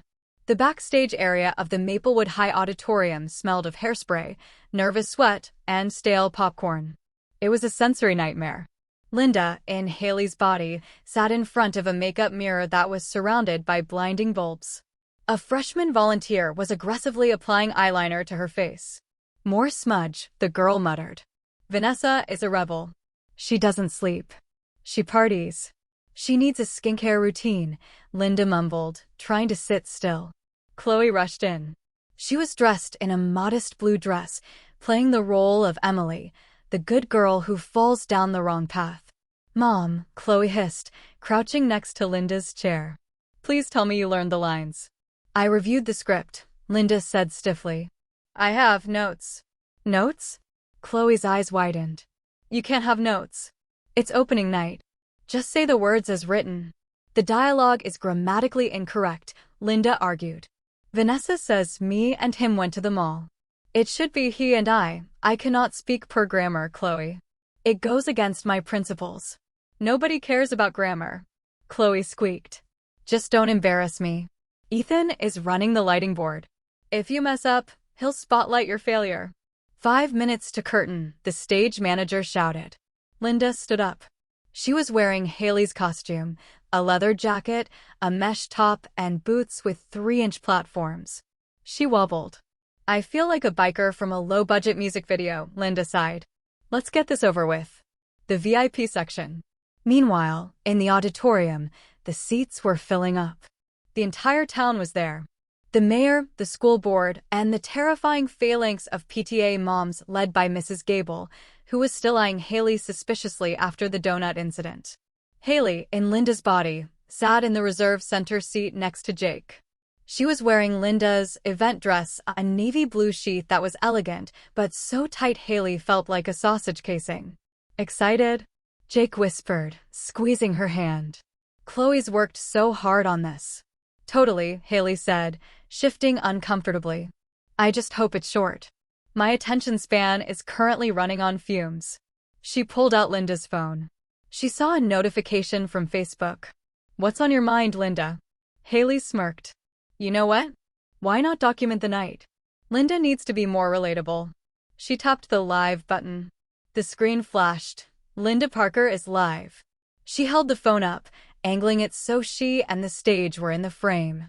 "Hey guys," Haley whispered into the phone, using her best influencer voice, which sounded jarring coming from a 42-year-old woman. "It's Linda P. here. At the high school play. About to watch some high-quality teen angst. Drop a like if you're watching." Viewers started joining. "Susan Gable is watching. The Maplewood Book Club is watching. Pastor Dave is watching." "Oh, hey Pastor Dave." Haley waved at the screen. "Don't worry, if the play gets too spicy, I'll cover the camera." "Just kidding. We live for the drama." Jake glanced over. "Honey, are you live streaming?" "I'm engaging with the community, Jake," Haley said. "Building the brand." The lights dimmed. The curtain rose. The play was a heavy-handed drama titled Echoes of Silence. It was about the pressures of high school. Chloe, as Emily, stood center stage, delivering a monologue about loneliness. She was actually quite good. Her voice trembled with genuine emotion, probably because her actual life was a waking nightmare. Then it was time for Linda's entrance. Vanessa, Linda/Haley, was supposed to saunter onto the stage, chewing gum, and slouch against a locker. Linda walked onto the stage. She did not saunter. She marched. She walked with the posture of a drill sergeant. She stopped at the locker, inspected it for dust, and then turned to face the audience. She was not chewing gum. "Greetings, Emily," Linda projected, her voice booming without the need for a microphone. The audience shifted. That was not the line. The line was, "Sup, Em. You look like trash." Chloe froze. She stared at her mother, in her best friend's body, with wide, panicked eyes. She decided to improvise. Hey, Vanessa. I'm just having a hard day." "A hard day is merely a mindset," Linda declared, hands clasped behind her back. "You seem burdened. Is it the geometry test?" "I told you to study." Backstage, the drama teacher, Mr. G, was ripping his hair out. "What is she doing?" "She's turning it into a TED Talk." Chloe tried to steer the scene back. I want to run away, Vanessa. I want to skip school and drive to the coast." This was the cue for Vanessa to say, "Let's go. I got the keys. Screw this place." Linda took a deep breath. She looked at the audience. She looked at the teenagers in the front row. She couldn't do it. She couldn't advocate for reckless driving. "Emily," Linda said sternly, "that is an irresponsible allocation of time. The coast is 3 hours away. You have a curfew. Furthermore, gas prices are exorbitant. We should go to the library and consult a guidance counselor. A ripple of laughter went through the crowd. They thought it was a satire. A comedy sketch. She's hilarious, someone whispered. It's an ironic take on peer pressure. Chloe's face turned red. Vanessa, you're supposed to be my wild friend. One can be wild within the parameters of safety, Linda countered. Now stand up straight. Your lumbar support is non-existent. The commentary box. In the audience, Haley was losing her mind. She was laughing so hard she was shaking the row of seats. On the live stream, she was providing play-by-play commentary. Oh my God, you guys, Haley wheezed into the phone. Look at Vanessa. That is literally not acting. That is just my mom, that is just Haley, being possessed by a librarian. Comment from Mrs. Gable. Why is Haley talking about lumbar support? Is this part of the script? No, Susan, Haley replied to the phone, voice loud enough for the people around her to hear. It's improv. It's avant-garde. Also, Susan, I see you eating that pretzel. Carbs after 8 p.m.? Bold move. Mrs. Gable, sitting 3 rows back, froze with a pretzel halfway to her mouth. She looked at the back of Linda's head with murder in her eyes. On stage, the scene was deteriorating. Ethan, operating the spotlight, was laughing so hard the light was shaking, making Linda look like she was vibrating. Chloe decided to end the scene early. Okay, well, I'm leaving. Chloe shouted, turning to run off stage. Wait. Linda shouted after her. You forgot your cardigan. It's chilly outside.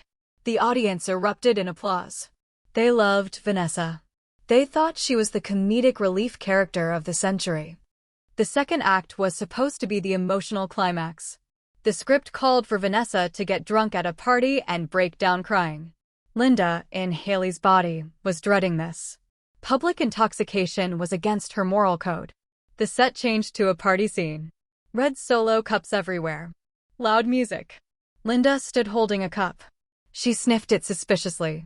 This is apple juice, she muttered, but the microphone picked it up. Laughter. Then, the pivotal moment. Vanessa was supposed to climb onto a table and scream, I hate this town. I hate everyone. Linda stared at the rickety prop table. It looked unstable. OSHA would not approve. She turned to the audience. The lights were bright. The heat was intense. And suddenly, looking at the sea of faces, Linda felt tired. Not her usual tired. But Haley's tired. She felt the exhaustion of being 17. The pressure to be cool. The pressure to be pretty. The pressure to pretend you didn't care when you actually cared too much. She looked at Chloe, who was standing in the wings, looking defeated. Linda realized she was ruining her daughter's night. She was making it about her need for control, even in a fictional play. Linda climbed onto the table. It wobbled. She took a deep breath. She didn't say the line. She didn't say, I hate this town. Instead, Linda, as Vanessa, shouted, I am confused. And I am scared. The audience quieted down. The raw honesty in her voice, Haley's voice, cut through the comedy. I pretend not to care. Linda shouted, throwing the red cup down. But I care about everything. I care about my grades. I care about what people think. And I just want my mother to listen to me without correcting my grammar. Silence. Chloe stepped out from the wings. She wasn't acting anymore. She was looking at her mother. And Linda continued, her voice cracking, I want to go to the coast. Not because I'm a rebel, but because I just want to breathe. Is that allowed? Are we allowed to just breathe? She slumped down on the table, burying her face in her hands. It wasn't the script, but it was real. For a solid 10 seconds, the auditorium was silent. Then someone started clapping. Then more people. Then a standing ovation. They thought it was a brilliant, deconstructionist performance about teenage anxiety. Bravo! Mrs. Gable shouted. So raw. The viral aftermath. Haley, in Linda's body, was wiping tears from her eyes. Damn, she whispered to the live stream. That was actually kinda deep. Go off, queen. She looked at the viewer count. 1,400 watching. Wait, Haley blinked. There aren't that many people in Maplewood. The comments were scrolling fast. This mom is hilarious. Is this a real play? Why is the camera woman roasting Susan? Haley realized she hadn't just streamed to her friends. She had streamed to the public setting. Linda Parker's Facebook page was now trending in the local area. Then, disaster struck. Jake leaned over. "Honey, who are you talking to?" Haley panicked. She tried to end the video, but her thumb slipped. She didn't hit end. She hit flip camera. The camera view switched from the stage to Haley's face. Linda's face. Double chin angle. "Oh crap," Haley shouted. "Wrong button. Abort." The phone slipped from her hand. It tumbled under the seat. The live stream continued, now broadcasting a black screen with audio only. Audio from under the seat. Haley, voice, "I hate these Spanx. They're cutting off circulation to my liver." Jake, voice, "Linda. Shoo. We're in public." Haley, voice, "I don't care, Jake. I want a divorce from this underwear. And when we get home, I'm eating a pizza. A whole one. No fork." The stream ended. But the damage was done. Linda Parker, the pillar of the community, the fitness enthusiast, the perfectionist, had just declared war on shapewear and announced a pizza binge to 1,400 people. The fallout. The curtain fell. The cast bowed. Linda, as Haley, looked exhausted, sweating through the leather jacket. Chloe squeezed her hand tight. "You went off script," Chloe whispered. "I know," Linda panted. "Was it acceptable?" "It was weird," Chloe smiled. "But it was kinda cool." They met Haley and Jake in the lobby. The lobby was buzzing. People were staring. Mothers were whispering and pointing at Linda, Haley's body, and Haley, Linda's body. "Did you see the video?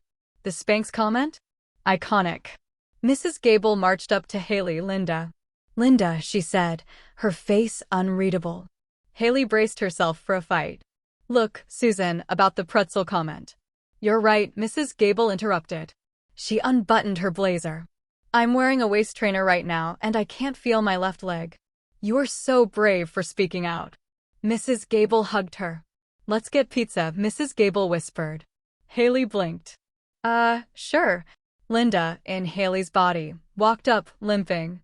"We survived," she said. "Barely." Haley handed her the phone. "You might want to check your Facebook. You're a micro-influencer now. The Spanx rebellion is trending." Linda stared at the screen. I went viral? For complaining about underwear. We are a dynamic duo," Haley grinned. "I break the social norms, you break the internet."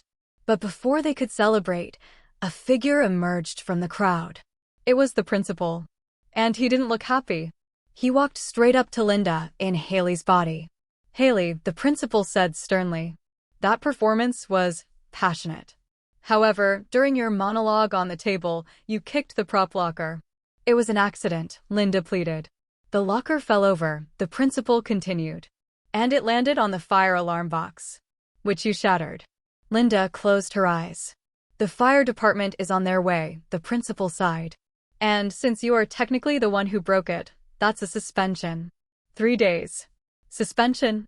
Linda gasped. "But I have never been suspended. I have a perfect record." "Not anymore," the principal said. "See you in detention on Monday." Linda looked at Chloe. Chloe looked at Haley. "Detention," Linda whispered.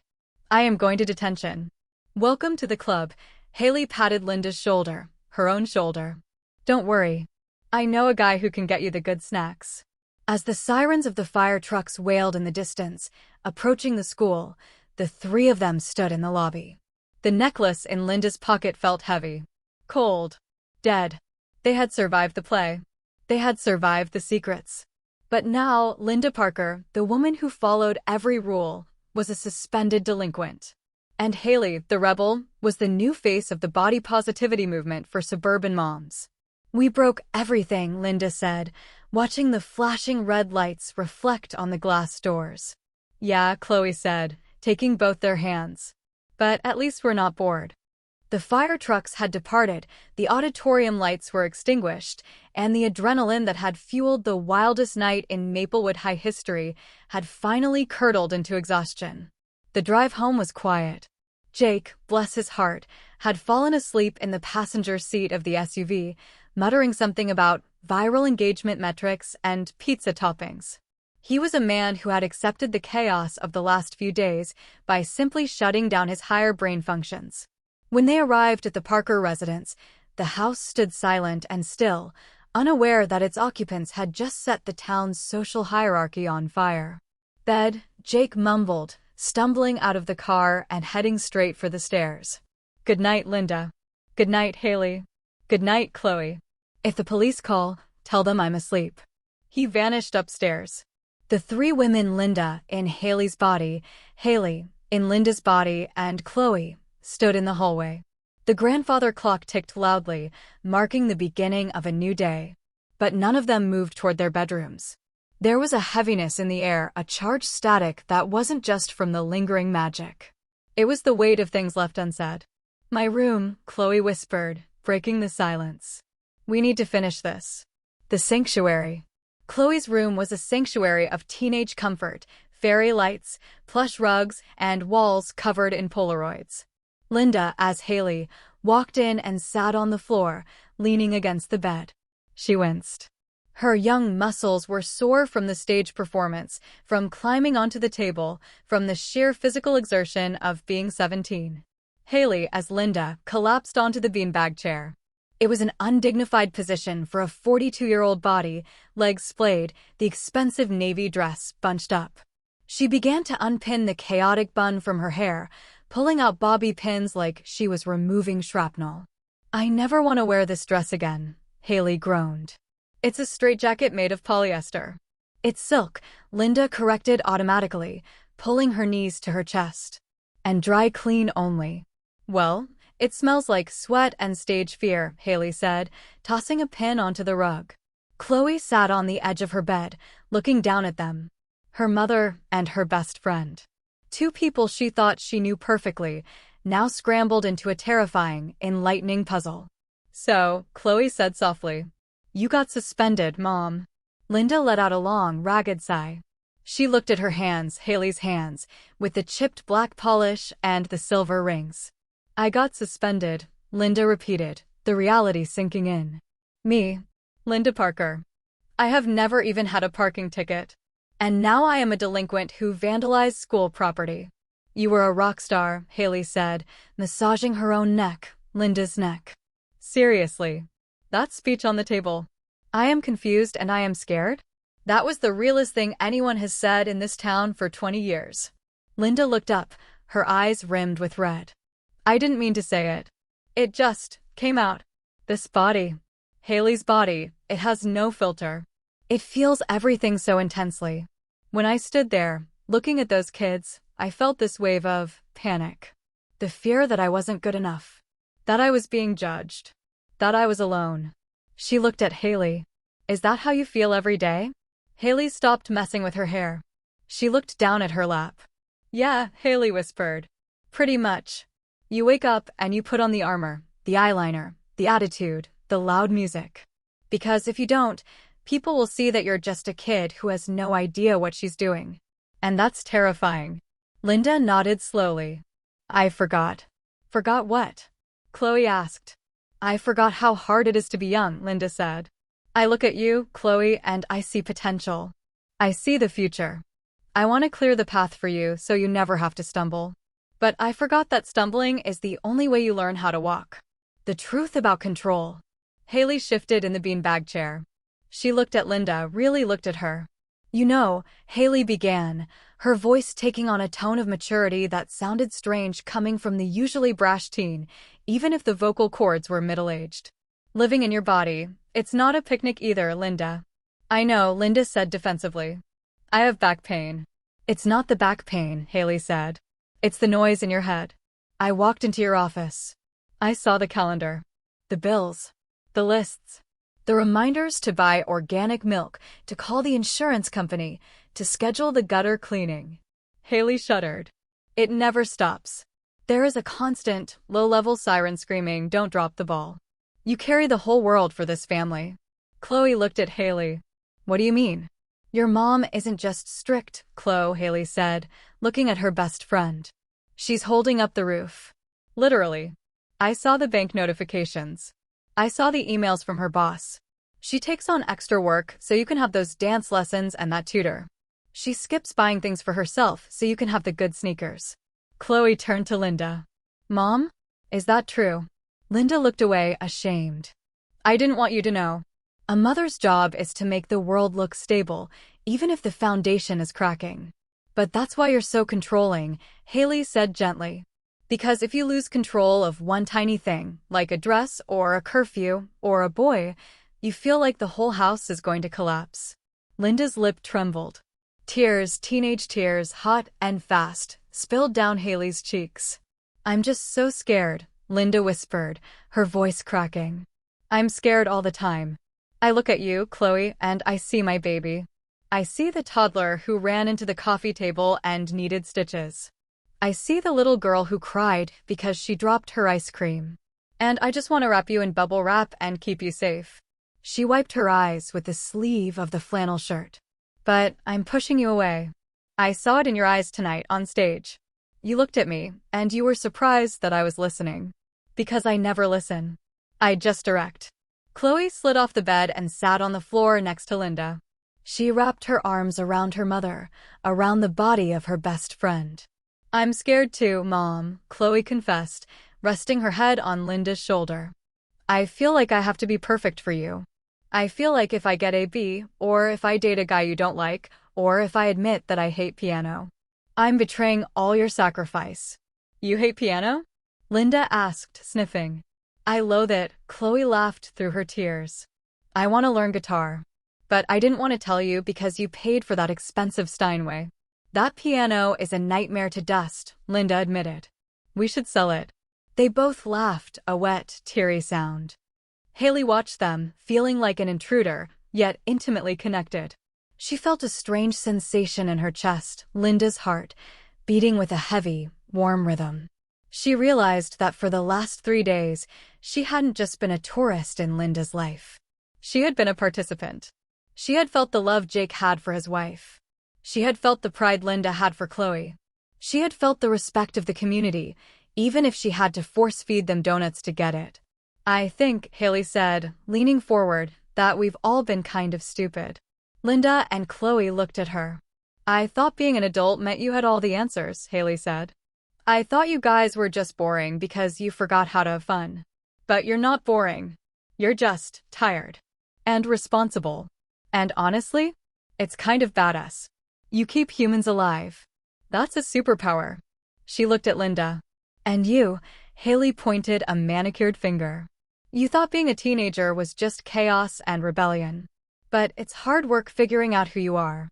We're not trying to ruin your life. We're just trying to build our own. Linda nodded. She reached into the pocket of her cargo pants and pulled out the necklace. The lapis lazuli stone was dark, cold, and inert. She held it out. I don't want to be Haley anymore, Linda said softly. I miss my husband. I miss my knees. I miss my kitchen that doesn't smell like vape smoke. She looked at Haley. But I'm going to miss the fire. The energy. I need to keep a little bit of that. And I, Haley said, reaching out, don't want to be Linda anymore. I miss my freedom. I miss not caring about the HOA. But I'm going to miss the stability. The feeling of being needed. Chloe placed her hand over theirs, covering the stone. I just want my mom back, Chloe whispered. But the new version. The version that went viral for hating Spanx. And I want my best friend back. The version that tells off mean boys at the quarry. The three of them sat there, hands piled on the broken heirloom, breathing in the quiet of the room. There was no anger left. No resentment. Just a raw, exposed understanding. I love you, Mom, Chloe said. I love you, Bug, Linda whispered. I love you guys too, Haley added. In a totally non-cringe way. The spark. At first, it was just warmth. Like a cup of hot tea spreading through their fingers. Then a hum. The low, resonant vibration they had felt days ago. The stone didn't flash this time. It didn't explode with violent energy. Instead, it began to glow with a soft, steady pulse. A rhythmic blue light that beat in time with their hearts. It's warm, Linda whispered. It feels like coming home, Haley murmured. The light grew brighter, filling the room not with a blinding glare, but with a soothing, liquid luminescence. It washed over the posters, the fairy lights, the three women huddled on the floor. The sensation of the swap began. But it wasn't the violent yank of the first time. It was a gentle slide. Linda felt her consciousness detaching from the teenage vessel. She felt the lightness of youth fading, replaced by the familiar, heavy, grounded sensation of her own body. She felt her memories organizing themselves, slotting back into her own brain. Haley felt the weight of the world lifting. She felt her spine loosening, her energy returning, the electric buzz of adolescence rushing back into her veins. The light peaked, a moment of absolute clarity where they were neither here nor there, just pure souls suspended in understanding, and then it faded. The room was dark again, lit only by the fairy lights. Three figures sat on the floor. The figure in the cargo pants and flannel shirt slumped forward, groaning. Oh my God, the voice was young, raspy, and distinctly Haley's. My back doesn't hurt. I can feel my toes. The figure in the navy blue dress sat up straight, inhaling a deep, controlled breath. My lungs, the voice was smooth, deep, and distinctly Linda's. I have my lung capacity back. And my glasses. Where are my glasses? Chloe stared at them. She looked at the girl in the flannel shirt. Haley? Haley looked up, grinning a grin that showed too many teeth. She scrambled to her feet, did a cartwheel, knocking over a lamp, and landed in a pose. I'm back, baby. The chaotic queen returns. Chloe looked at the woman in the blue dress. Mom? Linda blinked, adjusting the dress that was twisted around her legs. She reached up and touched her face. She felt the familiar lines, the softness of her own skin. She looked at her hands, no black polish, just her own sensible manicure. I am Linda, she declared. She stood up, smoothed the wrinkles in her dress, and immediately picked up the lamp Haley had knocked over. And this room is a mess. Chloe burst into tears. She tackled Linda in a hug. You're back. You're really back. Linda held her daughter tight. She felt the solid, familiar weight of her own arms. She buried her face in Chloe's hair. I'm back, Linda whispered. And I am so happy to be old. Haley was jumping on the bed. I have energy. I can stay up past 10 p.m. without dying. I need to text everyone. I need to delete that live stream. Wait, no, I need to monetize it. Linda pulled away from Chloe and looked at Haley. She walked over to the bed. Haley stopped jumping. She looked at Linda nervously. Welcome back, Mrs. P. Linda reached out. She grabbed Haley's face in her hands. Haley, Linda said seriously. Yeah, thank you, Linda said. Thank you for reminding me what it feels like to be alive. She paused. And if you ever wear my silk dress while eating pizza again, I will ground you. Even though you are not my child. Haley grinned. Deal. And if you ever try to use teenage slang again, I will report you to the authorities. Fair, Linda agreed. The morning after. The sun rose over Maplewood the next morning, casting a golden light on a town that had no idea it had just survived a metaphysical event. Downstairs in the Parker kitchen, Jake was making coffee. He hummed to himself, still oblivious to the reality of the situation. Linda walked in. She was wearing her bathrobe, her own bathrobe. She moved with her usual grace, but there was a softness to her shoulders. The rigid tension was gone. Good morning, Jake smiled, handing her a mug. You slept like a log. How are you feeling? Still want to go to Vegas? Linda took a sip of coffee. It tasted like heaven. She looked at her husband. She thought about the secrets she had kept. She thought about the fear. Jake, she said. Yeah, we are going to Vegas, Linda said firmly. And we are going to that pool party. But I am not wearing a bikini. I am wearing a sensible one-piece. And we are going to dance. Jake's eyes widened. Really? Really, Linda smiled. And I need to talk to you later. About the budget. And work. I think I need to quit the extra shifts. We might have to cut back on some things. Is that okay? Jake put down the coffee pot. He walked over and hugged her. Linda, I've been telling you to cut back for 5 years. I don't care about the money. I just want my wife back. You have her, Linda whispered.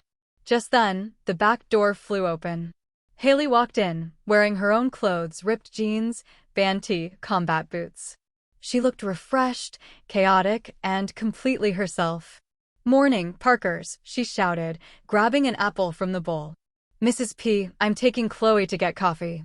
We're gonna discuss her guitar lessons." "Guitar lessons?" Jake asked. "I thought she played piano." "Not anymore," Linda said, taking another sip of coffee. "Piano is out. Guitar is in. It's better for the vibe." Jake choked on his coffee. "The vibe?" Linda winked at Haley. "Go. Drive safe. If you get a speeding ticket, you pay for it." "Yes, ma'am." Haley saluted. Chloe ran down the stairs, guitar case in hand, borrowed from the attic. She looked lighter, happier. "Bye, Mom. Bye, Dad." Linda watched them leave.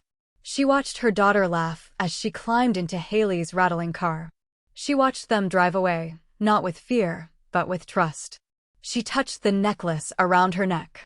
It was just a stone now. Beautiful, blue, and silent. Linda smiled. She didn't need the magic anymore.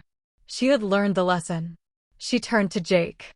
"So," Linda said, "about those donuts. Do we have any left?" 3 weeks had passed since the Great Maplewood Meltdown, as it was now affectionately known in local lore. The rain still fell over Oregon, the Douglas firs still swayed in the wind, and the coffee at the local diner was still too hot to drink immediately. But inside the Parker residence, and indeed, inside the hearts of its inhabitants, the landscape had shifted irrevocably. The world had not returned to normal. Instead, it had settled into a new normal, a hybrid existence that was messier, louder, and infinitely more vibrant than the beige-colored perfection Linda Parker had once strived for. The convict of Maplewood High. Monday afternoon found Linda Parker in an unfamiliar setting, the detention hall of Maplewood High School. Technically, her suspension for destroying the fire alarm during the school play had been reduced to 3 sessions of after-school detention, thanks to some frantic negotiating by Jake and a very confused school board. Linda sat at a graffiti-etched desk in the back row. She was surrounded by the school's usual suspects, a boy caught skateboarding in the hallway, a girl who had forged a hall pass, and Tyler, the Jeep guy, who was there for excessive talking. The detention monitor, a bored gym teacher named Coach Miller, was asleep behind his newspaper. Linda tapped her pen on the desk. She looked at the clock. 3:15 p.m. She had 45 minutes left. The old Linda would have been seething with shame. She would have been drafting a letter of complaint or hiding her face. The new Linda, the one who had lived inside a teenage tornado for 3 days, simply opened her briefcase. "All right," Linda whispered to the table. "I'm bored. Who needs help with their calculus?" Tyler looked up, blinking. Mrs. Parker? Aren't you supposed to be, like, sitting in silence and thinking about your crimes?" "My crime was passion for the theatrical arts," Linda corrected, adjusting her reading glasses. "And sitting in silence is inefficient." "You have a D- in math, Tyler. Bring your worksheet here." Tyler hesitated, then shuffled his chair over. The girl with the forged pass leaned in too. "Do you know anything about history?" she asked. "I have an essay on the Industrial Revolution." "Do I know history?" Linda scoffed. "I have lived long enough to be history. Pull up a chair." By the time the 4 p.m. bell rang, Linda Parker was not just serving time, she was running a clandestine tutoring ring. She had reorganized Tyler's backpack, proofread an essay, and given the skateboarder advice on how to invest his allowance in a low-risk index fund. As she walked out of the school doors, blinking in the sunlight, a familiar rattling car pulled up to the curb. Haley sat in the driver's seat, wearing sunglasses and blasting music. "Get in, loser," Haley shouted over the bass. "We're going shopping." Linda smiled, a genuine, unforced smile. She climbed into the passenger seat of the beat-up Honda. "I am a free woman," Linda declared, buckling her seatbelt. "And I smell like floor wax. Take me away." The Closet Revolution. The destination was the Maplewood Mall, specifically a store that Linda had previously banned Chloe from entering, Vixen's Vintage. "Are you sure about this?" Linda asked, eyeing a mannequin wearing a sequin tube top. We're going to Vegas in 2 days, Linda, Haley said, pushing her inside. You cannot go to Las Vegas wearing a beige cardigan. It is against the laws of physics. You need sparkle. You need drama. They sifted through the racks. It was a strange bonding ritual. The last time they were here, Linda had been screaming about lingerie. Now, she was holding up a leopard print jumpsuit. Too much? Linda asked. Just enough, Haley nodded. Jake won't know what hit him. So, Linda said, sliding a hanger across the rack. How are things on your end? How's the consolidation of your assets? Haley laughed, picking up a leather jacket. Good. I actually broke up with Brad and Josh. Officially. Told them I needed to focus on my inner journey. And Tyler. Tyler's okay, Haley shrugged, a blush creeping up her neck. We're just hanging out. He actually listened to me play guitar yesterday. He didn't look at his phone once. It was nice. Good, Linda said firmly. He knows I have my eye on him. If he messes up, I will audit his taxes when he turns 18. You're terrifying, Haley grinned. I love it. They moved to the dressing rooms. Linda tried on a dress, an emerald green wrap dress that hugged curves she usually tried to hide with Spanx. She looked in the mirror. She saw the lines on her face. She saw the softness of her stomach. But she also saw the woman who had climbed onto a table and screamed her truth to 1,400 people. No Spanx, Linda whispered to her reflection. Let them breathe. She walked out. Haley clapped. Yes, that's the one. You look like a Bond girl who retired to run a deadly empire. I'll take it, Linda said. The viral legacy. The Spanx rebellion had not faded away. In fact, it had evolved. Linda Parker was no longer just the PTA chairperson, she was a local celebrity. When she walked into the grocery store, women would stop her. Not to judge her cart, but to high-five her. Linda. Mrs. Gable shouted from the produce aisle later that week. Linda braced herself for a snide comment about donuts. Instead, Mrs. Gable waddled over, looking flushed. I did it, Mrs. Gable whispered conspiratorially. I threw away the corset. I'm wearing elastic waist pants. Look at this range of motion. Mrs. Gable did a deep squat right there next to the organic bananas. Impressive form, Susan, Linda nodded approvingly. We're starting a new club, Mrs. Gable said, beaming. The Breathe Easy Club. We meet on Tuesdays to eat carbs and complain about societal expectations. You have to come. You're the founder. I'll check my schedule, Linda smiled. But I might be busy. I'm learning to play poker. Poker? Mrs. Gable gasped. Scandalous. I love it. Domestic bliss and noise. The Parker house had changed too. The Steinway piano sat in the living room, but it was currently serving as a stand for a pile of sheet music and guitar picks. From Chloe's room upstairs, the sound of an electric guitar amplifier could be heard. It wasn't perfect, Chloe was still learning chords, but it was passionate. In the kitchen, Jake was packing a suitcase. He had bought a Hawaiian shirt. It was hideous. Linda loved it. Passport, check. Sunscreen, check. Ibuprofen, check, Jake muttered, ticking things off a list. He looked up as Linda entered, wearing her new emerald dress, just to break it in. Jake stopped packing. He dropped a bottle of sunscreen. Wow, Jake exhaled. Linda, you look like a woman who is about to win a lot of money at blackjack? Linda asked, twirling. Like the most beautiful woman in Oregon, Jake corrected, walking over to wrap his arms around her. I'm glad you're back, Lynn. But I really like this version of you. The one that smiles with her eyes. I feel better, Linda admitted, resting her head on his chest. I realized something, Jake. The house won't fall down if I take a day off. The dust will still be there when I get back. But you guys, you won't be here forever. Chloe is leaving for college soon. We're getting older. I don't want to spend the rest of my life polishing silver. We can buy paper plates, Jake suggested. Let's not go crazy, Linda laughed. But maybe we can skip the ironing. The night before the Vegas trip, the doorbell rang. It was Ethan. He stood on the porch, holding a single sunflower, wrapped in newspaper, and looking terrified. Linda opened the door. Ethan flinched, perhaps remembering the stamp-collecting conversation or the time Linda, as Haley, had psychoanalyzed him at the park. "Mrs. Parker," Ethan stammered. Is Chloe home?" I wanted to, apologize for the weirdness and ask if she wanted to go to the movies. Not a carnival. A movie.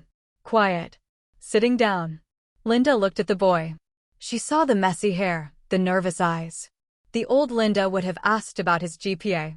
She would have asked what time the movie ended. She would have lurked in the hallway. The new Linda leaned against the doorframe. "Ethan," she said coolly. "Chloe is upstairs practicing. You can go up. But there are rules." "Yes, ma'am." Door open, feet on the floor. "No," Linda said.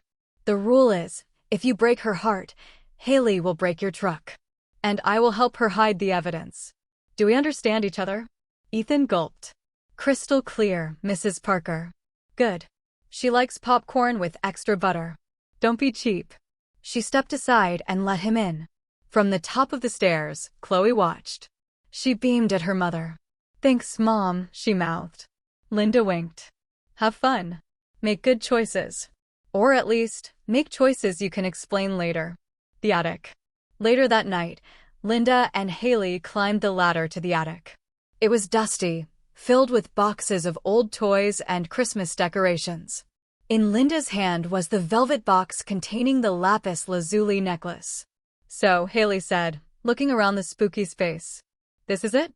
We're retiring the magic." "We have to," Linda said, opening an old trunk marked Misk. "It's too dangerous. What if I sneeze and accidentally swap bodies with the mailman?" "I don't want to deliver mail, Haley. My cardio isn't that good." "Fair point," Haley laughed. Linda placed the velvet box inside the trunk. She looked at the stone one last time. It was dormant, just a piece of rock. But it carried the weight of their journey. "I'm gonna miss it," Haley admitted, leaning against a stack of magazines. "Being you, it was hard. But it was nice to feel important. To feel like I had a purpose." "You have a purpose, Haley," Linda said sternly. "You are the chaos that keeps us honest. You are the spark. Don't you ever let anyone dim that. Not even me." "And you," Haley bumped Linda's hip. "You're the anchor." "But anchors can be dragged a little, right?" "Just a little," Linda agreed. She closed the trunk. The latch clicked shut with a finality that echoed in the quiet attic. "Done." Linda dusted her hands. "Now, let's get out of here. I have a flight to catch in the morning, and I haven't packed my dancing shoes." The departure. The next morning, the driveway was a flurry of activity. Jake was loading suitcases into the car. He was wearing the Hawaiian shirt. It was bright orange. Chloe was standing by the car, holding her guitar case. She was staying at Haley's house for the weekend, a sleepover that Linda had approved without a single background check. Haley pulled up in her Honda. "Get in, loser," she yelled at Chloe. "We have a weekend of pizza and bad horror movies ahead of us." Linda walked out of the house. She was wearing the emerald dress, paired with sensible flats for travel, she wasn't insane, and oversized sunglasses. She looked at her house. It wasn't perfect. The grass needed cutting. The windows were a bit streaky. But it was happy. She walked over to Haley's car. She leaned in the window. "You two behave," Linda warned, but her smile gave her away. "If the house burns down, make sure you save the photo albums. Everything else is insured." "We got this, Mom," Chloe smiled. Go. Go be wild. Don't do anything I wouldn't do," Haley shouted. "That leaves the door wide open," Linda shouted back. She got into the Lexus with Jake. "Ready?" Jake asked, revving the engine. "Hit it," Linda said. Viva Las Vegas. As the parents drove away, honking the horn, Haley and Chloe stood in the driveway, waving. The sun broke through the clouds, illuminating the small town of Maplewood. It was a quiet town, a boring town, but for two women, it had been the stage for a revolution. Haley looked at Chloe. "So," Haley said, "parents are gone for 4 days." "Yep," Chloe nodded. "We have the house to ourselves." "Yep. We have a credit card for emergencies. Yep." Haley reached into her pocket. She pulled out a necklace. It wasn't the necklace. It was a cheap, plastic replica she had bought at the mall yesterday. A mood ring on a string. She began to swing it back and forth, hypnotically. You know, Haley whispered, eyes twinkling with mischief. I bet if we really focused, we could swap bodies with your cat. I've always wanted to know what it feels like to sleep 18 hours a day. Chloe stared at the swinging plastic stone. She looked at Haley's crazy grin. For a second, the air seemed to hum. Then, Linda's voice echoed in their heads, a phantom memory of maternal authority. Don't you dare. Chloe laughed, swatting the necklace away. No way, Chloe said. I like my body. And I like my mom. Let's just go eat pizza. Haley caught the necklace, laughing. Worth a shot. Come on. Let's go make some noise. They jumped into the car, the engine roared to life, and they sped off down the street, leaving the magic buried in the attic, the secrets buried in the past, and the future wide open. From the window of the attic, a single beam of sunlight hit the old trunk. Inside, deep within the velvet box, the lapis lazuli stone flickered once, a tiny, blue wink, and then went to sleep. The end.